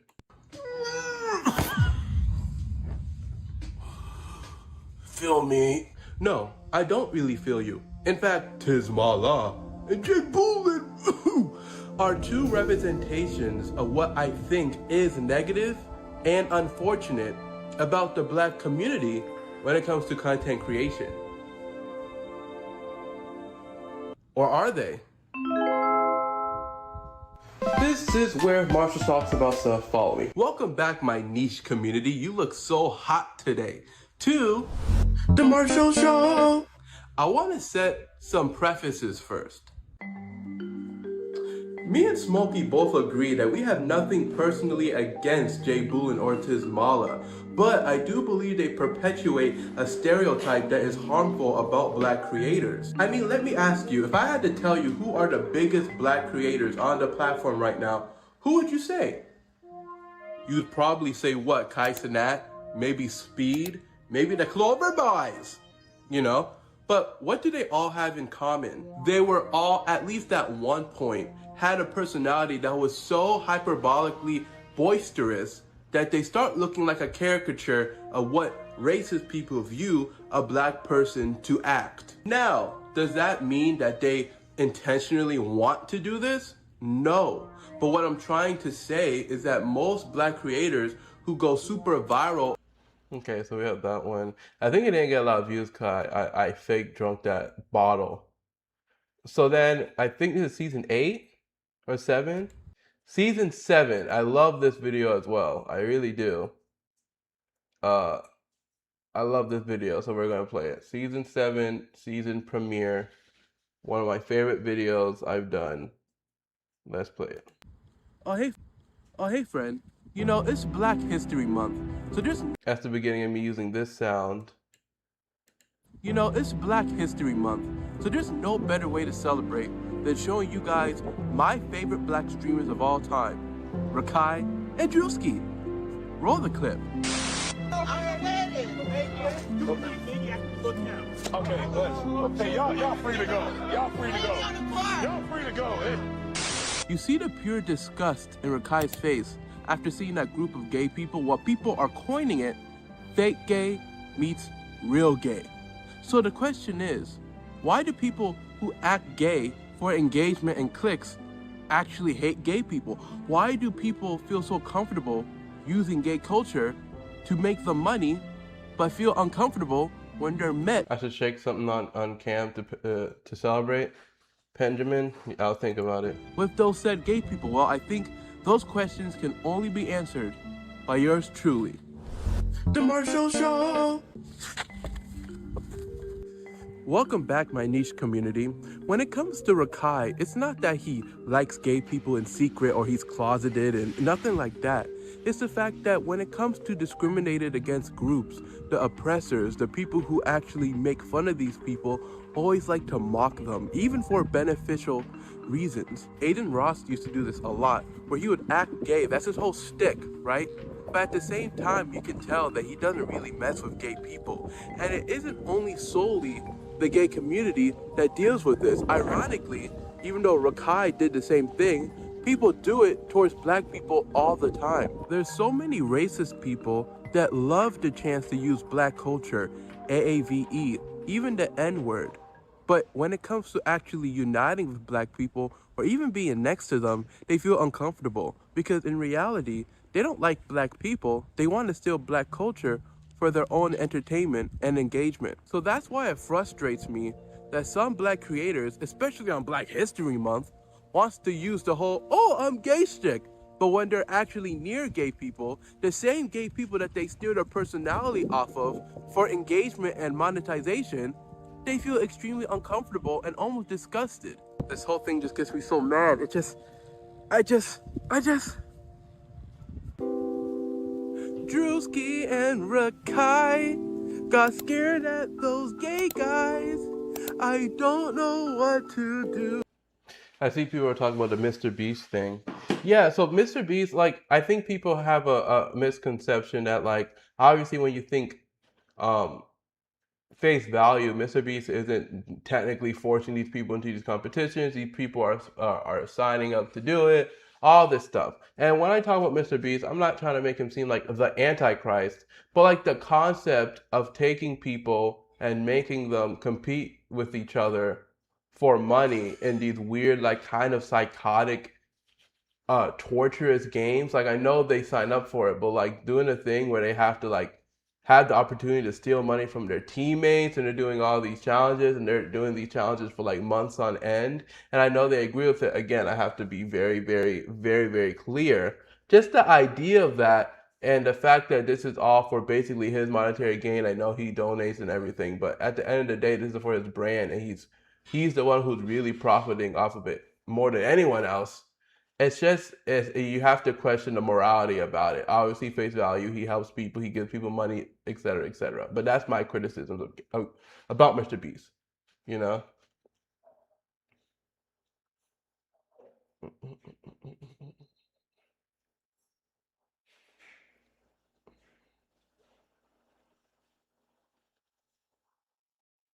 And then there's a whole conception that he likes to say that all the money he makes on his videos, he puts back into the videos. He basically makes no money. I really, truly, truly, truly, truly don't fucking believe him. I really don't. I just don't believe him at all. So, but who knows? Well, let's get to the videos, guys. I ain't talking about Mr. Beast tonight. This ain't Mr. Beast stream. I'm sincerely like, so that video was great. I love this video. Oh, hey friend, you probably have seen undisclosed gambling ads, and if you haven't, I'll show you an example. I'll show you a clip rolling. You want money or fireball? Fireball, fireball, fireball! All you gotta do is touch this! Go get it! Oh! Holy shit! That's the wrong right, man! I'll give you the money! Let's go! You may see that. You might think it's just harmless jokes. No! It's very serious. And to prove that it is, only one man can do the job, and that's the Marshall Show. Welcome back, my sexy niche community. I've been wanting to talk about this topic for so long, and my Discord member gave me the suggestion. So shout out and join the Discord. But I hate gambling ads, and it's because no one understands the severity it imposes. Gambling is one of the most dangerous vices in the entire world, and it may not seem that obvious, but that's the point. Because it starts off all harmless. Oh, maybe I can make an extra $5, $10, and then your whole life savings is gone. Then you're so depressed because you lost everything from this vice, you end up falling off a bridge and ending your life. So the fact that these creators are taking a big paycheck by endorsing this horrible vice is already sickening. But the fact that the people who do it specifically have to put in this weird brain-rotted content where they're trying to give homeless people alcohol or water or whatever, it's just sad, and it's not even that funny, really. Any single creator that you've seen that endorses this BS, especially the ones that do ring bet, ring bet, ring bet, ring bet, you should look them in the eye, tell them that Daddy Marshall sent you, and end their lives. Marshall, you went too far that time. Come on. Well, how about this? Gambling ads is so sick. Yeah, I hate this type of content too. The gambling ads have always been something that has annoyed me for so long. We're getting kind of close to now.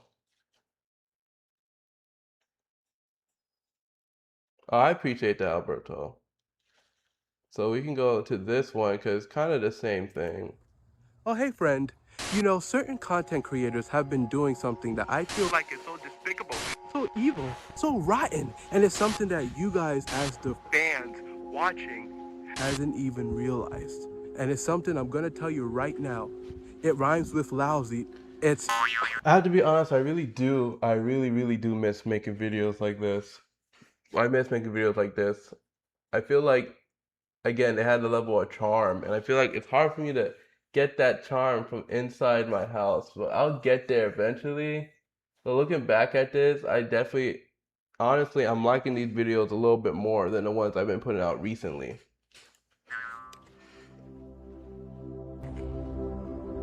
Kelsey. Hello, my sexy niche community. What is Kalshi? Well, it's an AI slop-ridden betting company, and you can bet on anything. Shit, you can bet if the Marshall Show is going to go out of business in a month, and it'll probably show you the odds to get a quick buck from it. But as you guys should know from my other videos, I don't like betting or gambling ads at all because gambling is a vice that is very dangerous. On top of that, when you add AI into the mix, it's something that I can't support at all. But unfortunately, Kalshi knows that their business model would get them a lot of money because gambling is addictive. So Marshall, What does that have to do with anything? Well, Kalshi has decided to give some extra cheddar to content creators to just mention the app so people get a little invested and curious. But my issue is they're not telling you it's an ad. It's undisclosed, which is illegal, by the way, because they want you to get manipulated by the little screenshot so you go out and spend your money on the app. And it's so disheartening because I can actually see a video I'm interested in, and out of nowhere they'll be like, oh, and by the way, you can bet on my poop coming out tomorrow on the Kalshi app for money. And it's like, what are you talking about? Stop it. It makes me want to sing. Uh-oh. I hate Kalshi ads. It makes me so damn mad. I wish it would all stop. And then you suck my... I don't know. Uh-oh. Okay. So then I'm trying to get to season 8. I don't know where season 8 is. Let's see. This is where Marshall... Let's do season 7. Clavicular.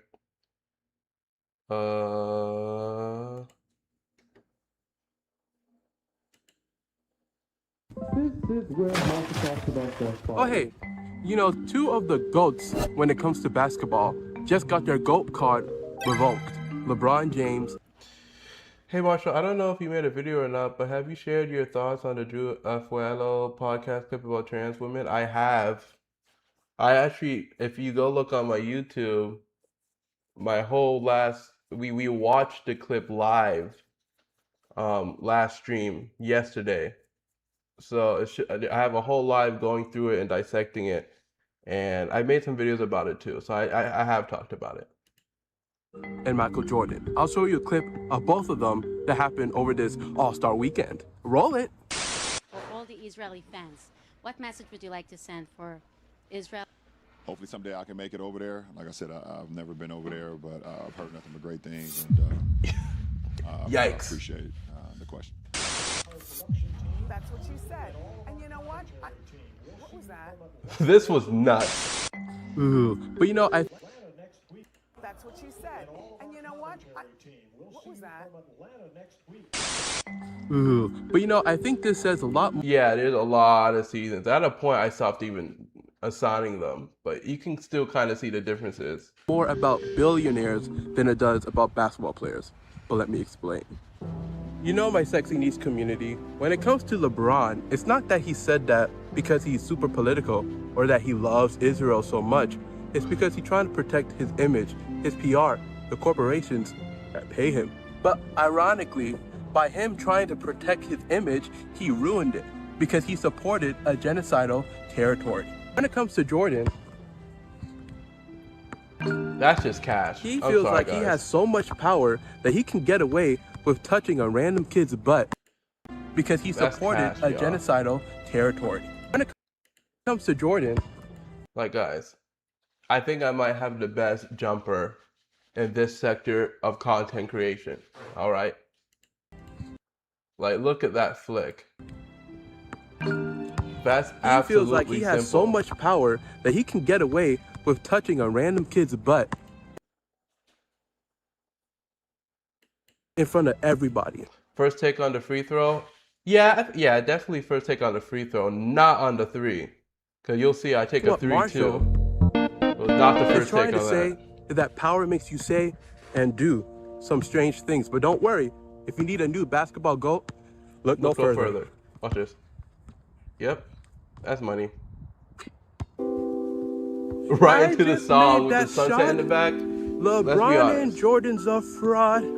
They're two powerful billionaires. This is where Marshall talks about Transphobia. Oh, hey. When I decide I should start a new season, usually what I used to do is I do 30 days of posting, but I don't really specify them in new seasons anymore. I just kind of let it go. But yeah, that's what I used to do. So that was money. Let's see. I'm trying to see where season 8 is. Hello, my niece. It's not there.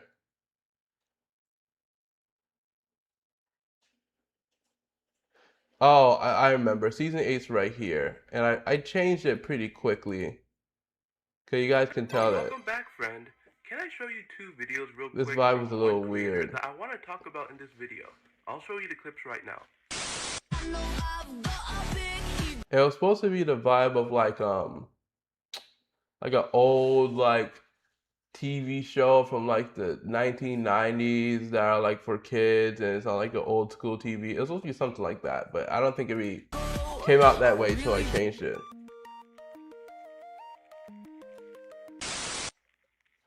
And here's the second one. The men don't care that you're fat. Maybe it's because the Marshall Show is Unk. I'm 24. I'm about to ban Mr. Beast in the chat. Who cares about Mr. Beast? We're not talking about Mr. Beast. When I decided Oh, sorry. I'm like, all right, you guys should not put so much energy on this. He don't need the extra attention. He got it. Just enjoy the Marshall Show. Enjoy the Marshall Show. This is kind of corny. Don't you think this nigga's a cornball? Because all he's doing is making countless videos, stitching other people who most of the time they're just trying to enjoy their day or be confident, and making fun of them. And I thought we left that in 2016 or something. Even if you do truly think that people care about others being fat, if you truly think that person was disgusting to you, why do you have the need to post it online? Well, I do know. It's because it becomes viral, and virality is the currency that we all live for when it comes to social media. But when you die and your loved ones see your legacy and you're known for being somebody who's just mean and bigoted, Lucifer will decide to stick his fat, fiery cock inside you. Oh, welcome back, friend. Can I show you 2 videos real quick from one creator that I want to talk about in this video? I'll show you the clips right now. Okie dokie. So this is season 8. Season 8 wasn't very Marshall, what do you think about minority black celebrities who become billionaires? For example, Dr. Dre, would you immediately start supporting the artists once they reach that amount of wealth? I don't really support any billionaires regardless of what. It's not like I'm waiting for them to turn into a billionaire to stop supporting them. It's not really a strict number, you know. I don't think they need my support anyway. I'm not one to support any celebrity or anybody, you know, but I think having that amount of wealth is always a little irresponsible no matter how you make it. And there's not really many ethical ways to do so.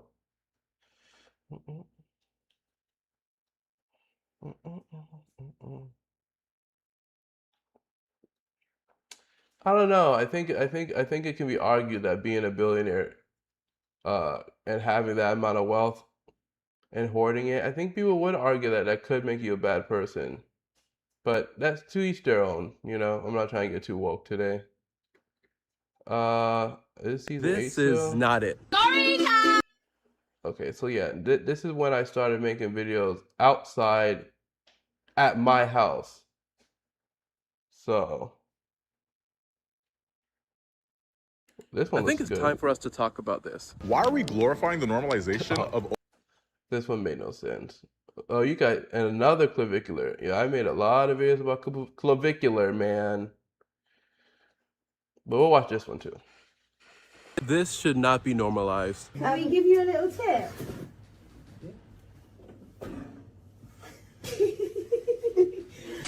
It's time for us to talk about normalized harassment. Let's start the show. This is where Marshall talks about stuff. The intro you guys used to have. Welcome back, my sexy niche community. Now, it may shock you, but these videos are inspiration for making videos has been basically Vsauce. Common. And I shouldn't have to tell you that flashing somebody who delivers your food is not normal. It's sexual harassment. It's not good. And I need to make it clear that women aren't the only people who do this. There's men who are homosexual, straight. There's women who are homosexual. It doesn't matter. This is a normalized thing in the community, in the spicy work community. Now, a lot of these videos are fake, but you're still representing an idea that people are going to replicate. So it's still extremely hard. I understand CJ, Paul McCartney. Like, I understand. Like, we all have celebrities that we like that, like, that it's hard to cope with. So I understand that. I'm not here to tell you should say fuck Paul McCartney, you know? Um, but just, that's just my opinion. So I'm not here for you to have, you don't have to make that revelation right now. Harmful. And it's normalized. That's why I don't get Marshall. Does not get how it's normalized. No matter the gender or affiliation or anything, if the person isn't giving you explicit consent, don't flash them. It's that easy. So I think right now, guys, since we're like 3 hours, not 3 hours in, 2.5 hours in, what we're gonna do is we're gonna watch the videos that have more than 50,000 views. So this one had more than 50, so we'll watch this. Why do gay people have flags everywhere? Outside their house. Gay flags on their fucking car and shit. Y'all said you're normal, but you don't act normal. The biggest reason people feel the need to show pride flags all the time is because of the videos you're producing, because of the discrimination, harassment against gay people. They are proving to you guys that, hey, regardless of people hating me for being gay, I'm still going to be proud in my gayness. Straight people aren't telling everybody they like pussy, so why are you telling everybody you like dick? Yeah, they do. Straight men and straight women talk all the time about wanting dick or pussy. All the time. It's so common that I doubt you even realize that. I feel like the only reason you think that people talk about wanting dick so much, homosexuals, is because it stands out to you way more because you don't like them at all. And you know what, guys, my niche community, I didn't tag this person because I don't want to send hate. My job is to try to break down these misconceptions so you guys, regardless if you're straight or gay or whatever, can be an ally towards gay people, because spreading hate is lame as fuck. So, but this is Smokey. Why do gay people? Okay, so we'll go here. This is not it. Story time! Story time! I have a fucking question. They reached out to me because they're doing something for Women's Month, but only women can be there. Like, men are not allowed to buy tickets. And I'm scratching my head. I'm like, okay. So I look at the lineup for the women, because it's supposed to be all women. It's 3 men in dresses that identify as women. And they gonna let them play, but y'all not letting the men buy tickets. And y'all got me on the flyer as headlining. I think it's time for us to have a productive conversation about trans women. So let's start the show. This is where Marshall talks about stuff. Follow me. Now, my sexy niche community, I believe this is a popular content creator, so I'm not spreading any hate. I think she's just being a little ignorant, and I want to make this conversation really productive. I think there's a really harmful misconception that trans women are just men trying to disguise themselves so they can be predatory with other women, and that's not correct. And for people who do that, hey Marshall, I have school tomorrow, but I just wanted to stop by and tell you you are an inspiration for me to keep making the best content I can. Please, please, please keep up the great work. Pixel, you will make it as well. I bet you make great content. And I thank you so much for the support, and we both will make it. I haven't gotten there yet, but we will make it and we will succeed. You have a great day at school, and thank you for the support.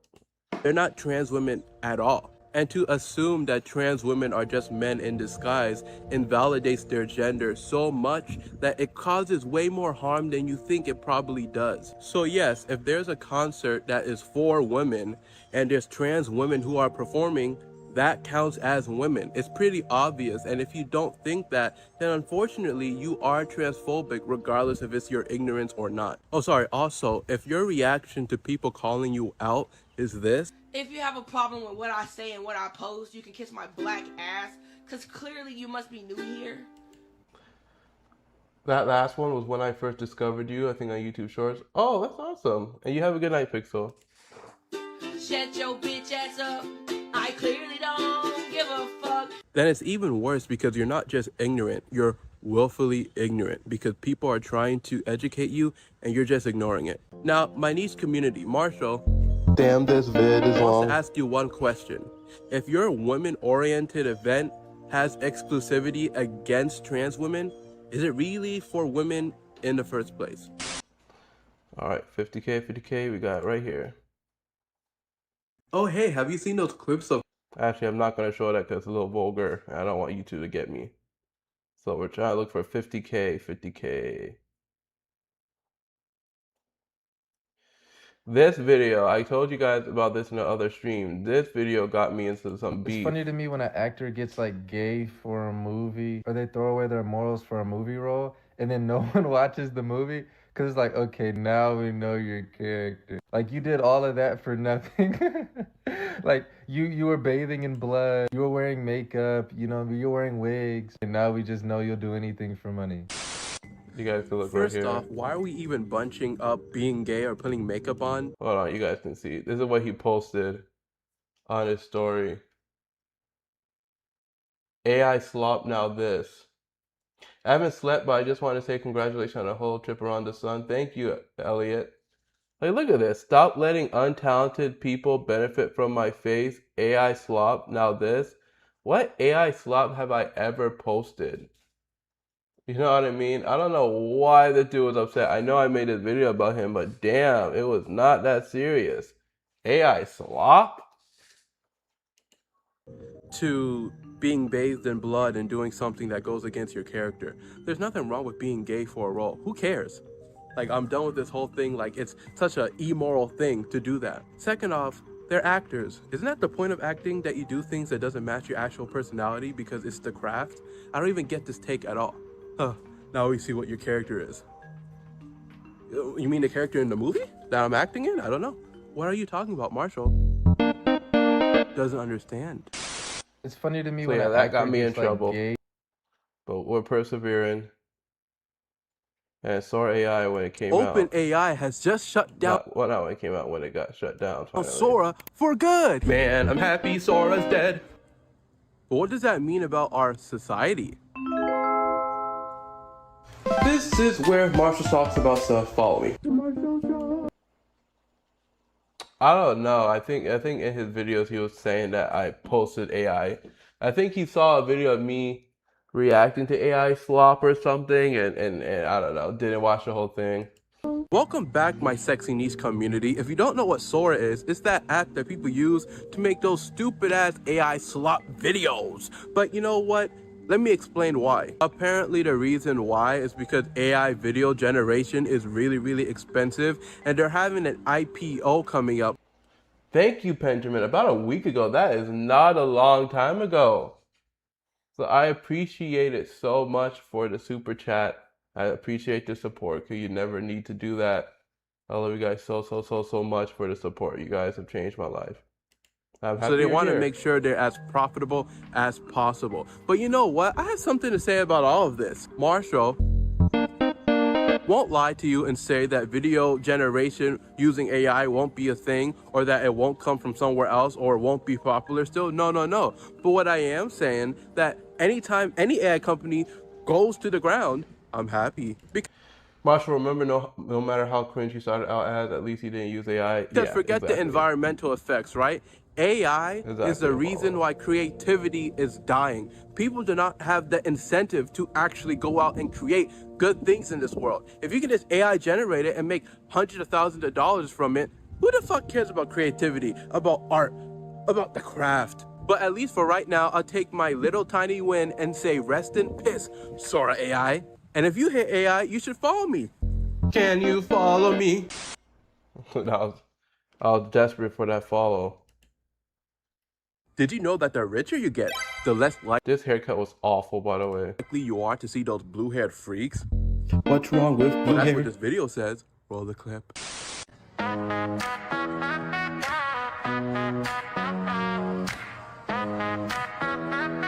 Yeah. So the question remains, why do blue-haired freaks make no money? This is where Marshall talks about stuff. Follow me. Welcome back, my sexy niche community. Now, this is a philosophical question that can answer a lot of conundrums. Why do so many polyamorous people look that way? Why do so many people who are in the arts always dye their hair? And the answer is always social norms. Because dyeing your hair, being polyamorous, embracing the arts are things that break social norms. So what does that have to do with being rich? Well, other than content creation, being a singer, etc., it's not really likely that if you embrace the arts, if you embrace things that don't really necessarily give you monetary gain, that you'll become rich. It's pretty obvious. It's very important to remember and understand that success is not a scale of morality. A lot of successful people out there are the most evil people in the entire world. So just because a lot of people who dye their hair blue aren't rich, that doesn't mean they're not good people. It doesn't mean they're unintelligent. It just means that maybe money isn't their main incentive. And out of defiance, if this video gets 200,000 views, I'll dye my hair. I am so for real. It did it. Did you know that 100K. Guys, the list of the most profitable careers in 2026. That's not the right video. Sorry. Females are the only ones supporting zesty dudes because they both share the same low emotional maturity. Young men only become zesty because they're raised by a single mother who's in competition with them. The dumbest thing I've ever heard, by the way. But why? This is where Marshall talks about stuff. Follow me. Welcome back, my sexy niche community. And when I say this, I'm not trying to spread hate to the original creator. This is just my opinion or fact. Personally, I don't think that anybody chooses to become zesty. I don't think anyone chooses to be. There, Kitty, go. Kitty, and hi, checkerboard. We were just talking about you, because when reacting to my videos, you were my favorite comment from last episode, all the way back in the beginning. This was like last year, October, on Instagram, when I had like, what, 500 followers or something? And you were the favorite comment of the last episode, and I was telling everybody how you've been supporting me for so long. And I was like, are you there? Is Kitty here? But you're here now. So I just wanted to say thank you for supporting me for so long. Yes. You were the favorite comment from last episode like a year ago. You know? So you've always been a real one, and I always support your support. Gay, I think they are just gay. I don't think we get to choose our sexual orientation at all. I also think comparing beta men to gay men is already problematic in general. I don't think you have to be weak or have low emotional intelligence to become gay. I think there's very strong-willed people who are gay and straight. I don't think sexual orientation matters for anything, really. And unfortunately, I think this video really strengthens the homophobia against black men. Gay black men don't just decide to be gay. They just are. That's how it works. Or maybe Marshall is just coping because I have a single mother. What does that make me? Females. Yeah, we've grown so much. We have some work to do still. We have a lot of work to do. But But for right now, I'm very happy with the growth. But we're going to get to a point where we have hundreds of thousands of followers and we're rich. I'm like, okay, so that's that video. Let's go here. Excuse me? Yeah. I love your costume. Thank you so much. A superhero. Oh, you said Wonder Woman? Yeah. I'm not gonna lie, I was wondering if you could be my woman. Dear basketball. I'm good, thanks. What's your name? Nope, I'm good. Oh, wow. Meta glasses are the bane of my existence. So I want to talk about it. Please leave a comment. But why? I've never seen this. Because I just want to tell you guys. I feel like with the trajectory. Excuse me? Yeah. I love your costume. Oh, what soundbite was it? Oh yeah, I can still do that. I just forgot what it was. My existence. So I want to talk about it. Please leave a comment. But why? Because I just want to tell you guys. This is where we'll all be rich. About so spread the wealth. You know, my sexy niche community, what I find really interesting about this video is that the top comment actually explained that the girl said that if he didn't have those meta glasses on, maybe he would have got a chance. And I feel like that is extremely indicative of why meta glasses are very odd. Filming people without their consent is always weird as fuck. You shouldn't do that really under I got any you. circumstances.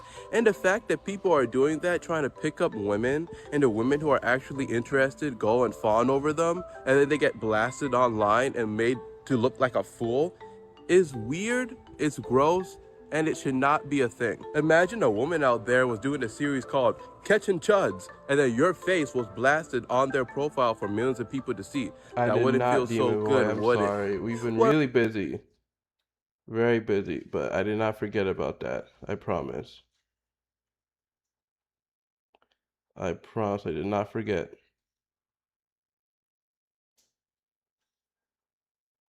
We will get there. I promise. Yeah, I know. That's why I put it here. I got fan art. If Marshall was a chud, is Marshall a chud? Stop with the meta glasses. I don't like them. Okay.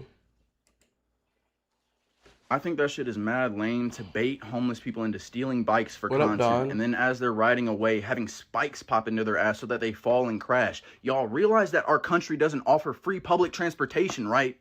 And that other ones do. Do y'all ever think about that shit, bro? No, I don't think people think about that at all, because I think they view homeless people like this fine gentleman. My first policy is the homeless policy. I think these, crackheads refusing to get help being a nuisance, I think that's a point where we should use them as test experiments if they're not doing anything better. It's genuinely sickening how people view homeless people as if they're subhuman or anything.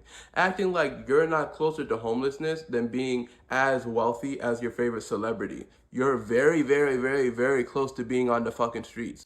I would say we live in a society where if you can't work for a few months, you're out of a fucking place to live. But that's not even true because... Give me 1 second. I'm just trying to make sure.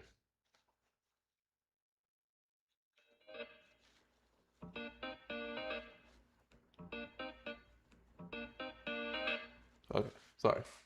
So many people who are homeless have jobs. Unemployment can't pay a fucking $2,000 average rent.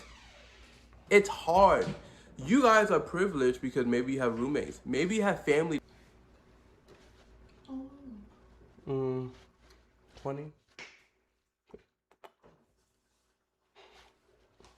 Where are you? That will take care of you. But you have to realize that not everyone has that. And Marshall hates that we villainize these homeless people at all. I think that's... Okay, let's see. Women are the easiest people to rage bait, chat. You can literally just walk up to a girl. You're fat. Mentally destroyed, bro. Then they'll be yelling at you, calling you short, small, ween. Yeah, they really don't. They really don't. I was gonna make a video about homeless people today, but I didn't get to. But I hate how they treat them. Bro, they can't handle it, bro. Well, I think you're a fucking chud. You're a fucking chud. But why? This is where Marshall talks about stuff. Follow me. My sexy niche community, how many people do you know if somebody walked up to them and called them an insult would just do nothing? That doesn't even make any damn sense. I have a question. As a man, what's the point of making content solely to just bash a woman? You would assume they're heterosexual or straight, right? If you're attracted to women and you want to court women, why is your content solely to actually attract the male gaze? And why are you trying to bash women in the first place? And what's so rich about this whole thing is, as a man, if somebody came up to me and called me an insult and I didn't do anything and I just made sure my cortisol was low, I'd be called like a pussy or somebody who's just weak or emasculine. So none of this even makes sense or matters at all. Women are the easiest. Hey, respect yourself. Put on some clothes. Put some clothes on. That top isn't covering anything. Respect yourself. You need to put some clothes on and respect yourself. Anyone would react that way if they got insulted. This is the gayest shit I've seen in my entire life, and I'm pansexual, right? And I'm only saying this because these people swear to be the most traditionalist heterosexual males in the... But these aren't actually even Marshall episodes. So we said episodes. So there's no intro, no episode. So we're looking for 50K. This picture encapsulates 2026 perfectly. Delusion. Greed! What makes you think that Trump... this isn't an episode either. So let's see. I was in a cold patch, let's say that. You know, I was not getting the views, but it's okay. Let's see. Do you guys remember that clanker meme? Well, this girl really remembers it. Let's see what she says. Does anyone else remember when Welcome to the performatively stream, woke Yellow. people got offended over the clanker meme?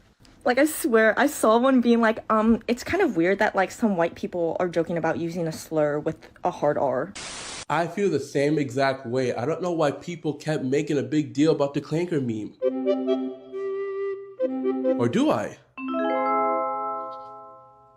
This is where Marshall talks about stuff. Follow me.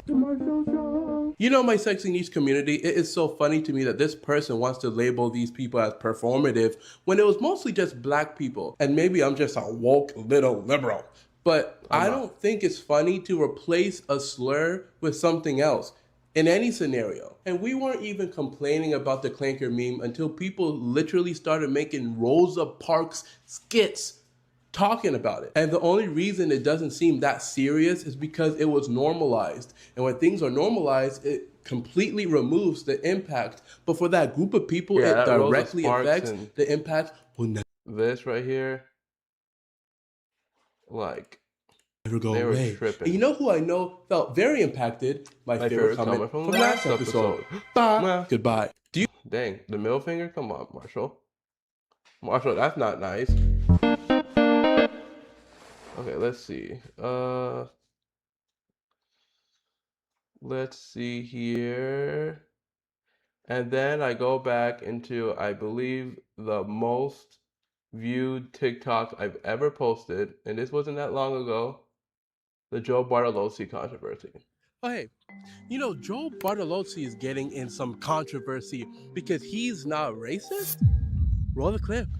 Do not commit more crimes than white people on a personality basis. If you're going to say statistically they do, that is only because of impoverished areas in the lives that they've been given because of the implications that have been put on them through, what is it called? Systemic racism. So the question remains, is he wrong?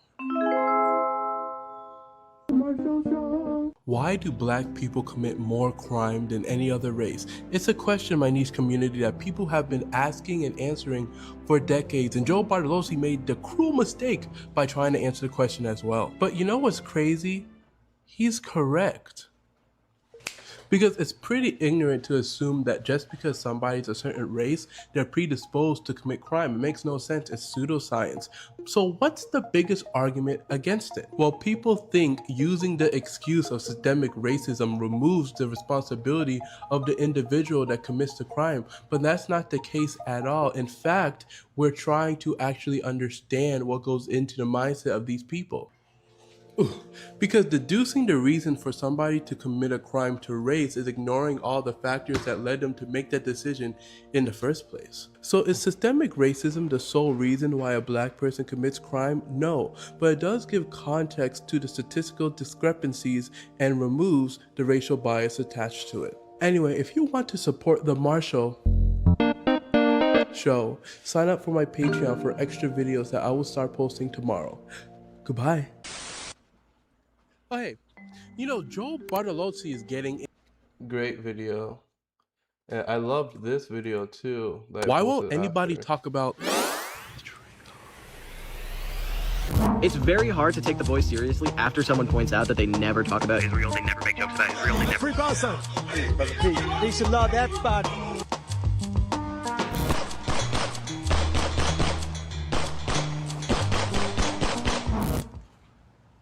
You know, a lot of people rightfully point out that it seems like industries or big popular celebrities don't want to talk ill about Israel, but will talk ill about everything else. But why is that? The first reason is because a lot of these celebrities work for corporations who at the top are pro-Israel or at least Zionist, and they don't want to actually have to sacrifice their monetary gains. And two, it seems like they're very afraid to come off as anti-Semitic, even though it wouldn't be anti-Semitic to criticize Israel. But that's their whole point. They try to conflate the two so you don't have any criticisms against this genocidal territory. Now that's not to say that anti-Semitism isn't real or serious, but when you constantly conflate the two, it becomes understandable why. Damn, why I look kind of good right here? This is probably when I was trying to lose weight. A lot of celebrities. That didn't last. Become We're weary. getting back down. But you know what you shouldn't be wary about? Subscribing to my Patreon, where you can get extra videos and you can help me out to raise the budget for the Marshall show. Free Palestine. Goodbye. Why won't? I think we're reaching kind of the end. This creator's audience is going against him now because he's being hypocritical while filming women. I'm gonna show you the video. Have you thought of putting on clothes and respecting your man or no? This is my brother. Why do you let your sister dress like that? No. It doesn't take a rocket scientist, my niche community, to understand that he's being hypocritical. This is in the Marshall episode. The hypocrisy is so annoying. I need to show you this video.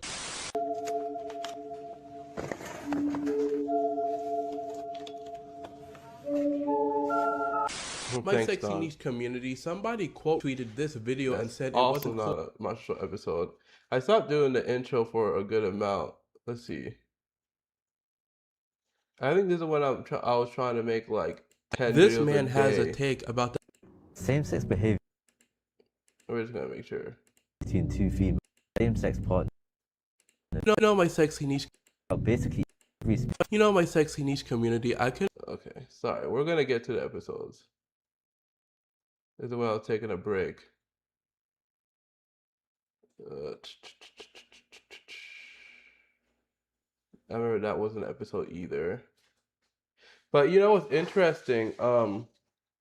This video right here has 500,000 views, and this is the only video that got additional rewards. So I made like $400 off of this one video, and then they completely removed my ability to make videos after that, or to make money from videos after that, because they hate me. But this was a great video. This person has the best argument to disprove trans identities. Let's roll the clip. Suppose at birth a baby boy is immediately secluded into a village where there is only men. But not only that, this village is secluded from the very idea of a woman. Is it possible for this child to think he is transgender? If you say yes, then the question becomes, what exactly does he wish to transition to? But if you claim that no, it's not possible for him to want to be trans, it's not possible for him to believe he was born in the wrong body, then you immediately concede the point that you cannot be born trans. So the question remains, is he right? No. This is where Marshall talks about stuff. Follow me. My sexy niche community, a lot of... And I'm happy you said that, Kitty. You said, dude, when you talked about how you love doing your intros, even when people told you it fucks up viewership, it re-inspired me to keep doing my intro skits. Yeah, the thing about it is, like, there's a curve. It's like, is it good for engagement? No. But, like, the fact that you have the gall and the confidence to actually do it, a lot of people respect it. Like, a lot of people looked at my videos and the intro and the outro and the commercial break, and they're like, you know what? That's cool that you're doing this. And it gives you personality. I don't get the most views. My videos don't go super viral. I don't get videos that have millions of views consistently or anything like that. But I have a very strong community, and that's because of the type of content and the creativity that I stubbornly kept no matter what. So like, stick to your morals, stick to your love, and even though it might take a little bit longer, once you get to the promised land, you will not regret it. People in the comments thought this guy was cooking, but I'm gonna tell you why he's not. It's kind of the same argument when people say that if gender is a social construct, then how can you be transgender? But you have to understand that just because it's a social construct doesn't mean it's fake or make-believe. If you're born in a civilization where gender isn't created yet, they're still going to feel body dysphoria It just wasn't termed yet, but that doesn't mean that they wouldn't feel like that. And again, gender is a sense of self that is innate. It's a neurological identity. It's not something that people just look at gender norms and look at dresses and they say, oh, I want to be in a dress, now I'm a woman. That's not how it works. So if you're born in this civilization where gender isn't a thing, you're gonna be trans still, you just won't know it. And you know who I know doesn't know it at all? The people who don't subscribe to my Patreon, where there's extra videos over there for your enjoyment. And there still is. Okay.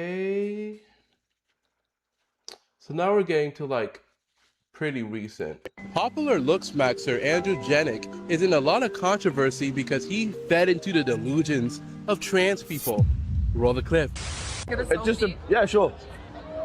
Awesome. I love you. Cheers, man. Fuck. I'm sorry, by the way. I didn't mean to call you a man. I did not mean to do that. I don't mind. I'm sorry. I'm very sorry about that. But have a lovely night. So the question remains, is he based? And again, fuck Andrew Janik because of that weird N-word clip. People who relate and people who get it will find you and see you. Why not be yourself and attract the people you want to watch, who want to watch you because of those things that others don't like? Exactly. This is where Marshall talks about stuff. Follow me. My sexy niche community, you know I hate looks maxers because I'm the only true one. But Andrew Janik is an exception. And it's so crazy because he's getting flamed on Twitter just because he was respectful. He wasn't. And then we're really reaching the end. We have this clavicular one right here. Clavicular is in some controversy because he kissed a trans woman. Roll the clip. But this face is nice. Yeah, and she wasn't trans at all, so it didn't matter. I'm not showing you clavicular kiss anybody. Thank you, Marshall. All right, let's just get to the next part of the video. Thank you, Marshall. So the question remains, is clavicular gay? I don't think so. This is where Marshall talks about stuff. Follow me. My sexy niche community, the day I actually defend clavicular is the day I'm dead. But then I wouldn't really be able to defend him because I'm dead. But it doesn't matter. People are canceling him for the stupidest reason. People are speculating, oh, did he mean to actually kiss her? Did he know she's trans? All this stuff. But it all doesn't matter at all. She's a woman. That's it. And people are also saying, man, maybe he's woke now. Maybe he's a good guy. No, the fuck he's not. First off, it's bare minimum to treat a trans woman like a woman. That's bare minimum. And that does not absolve him of all the shitty behavior he's done for the last few years. He's still racist. He's still bigoted. He's still a fucking loser. And nothing's gonna change.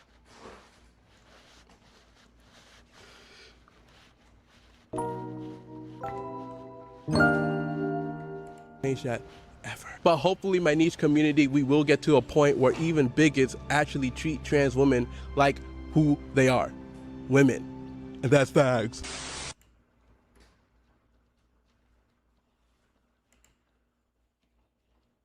Caleb Hammers. And this video has 1 million views now.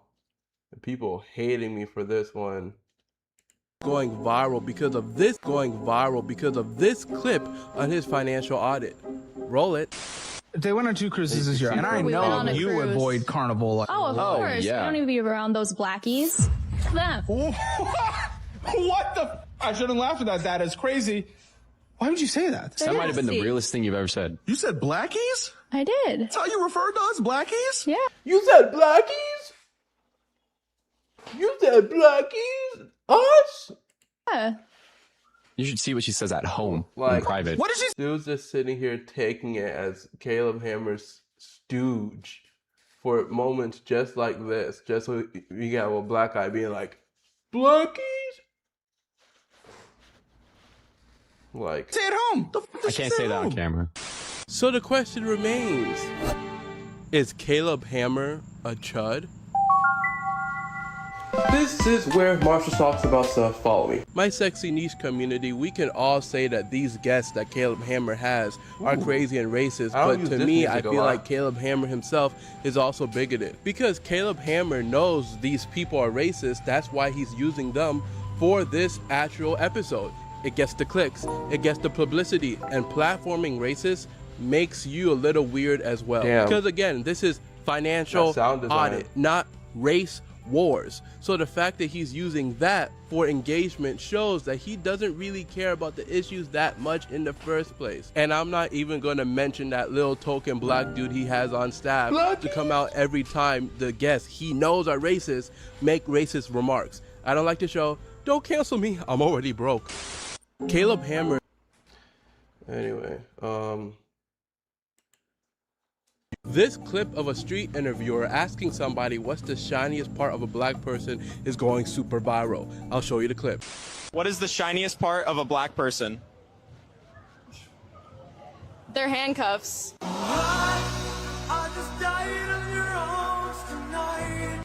So the question remains, do people really watch this crap?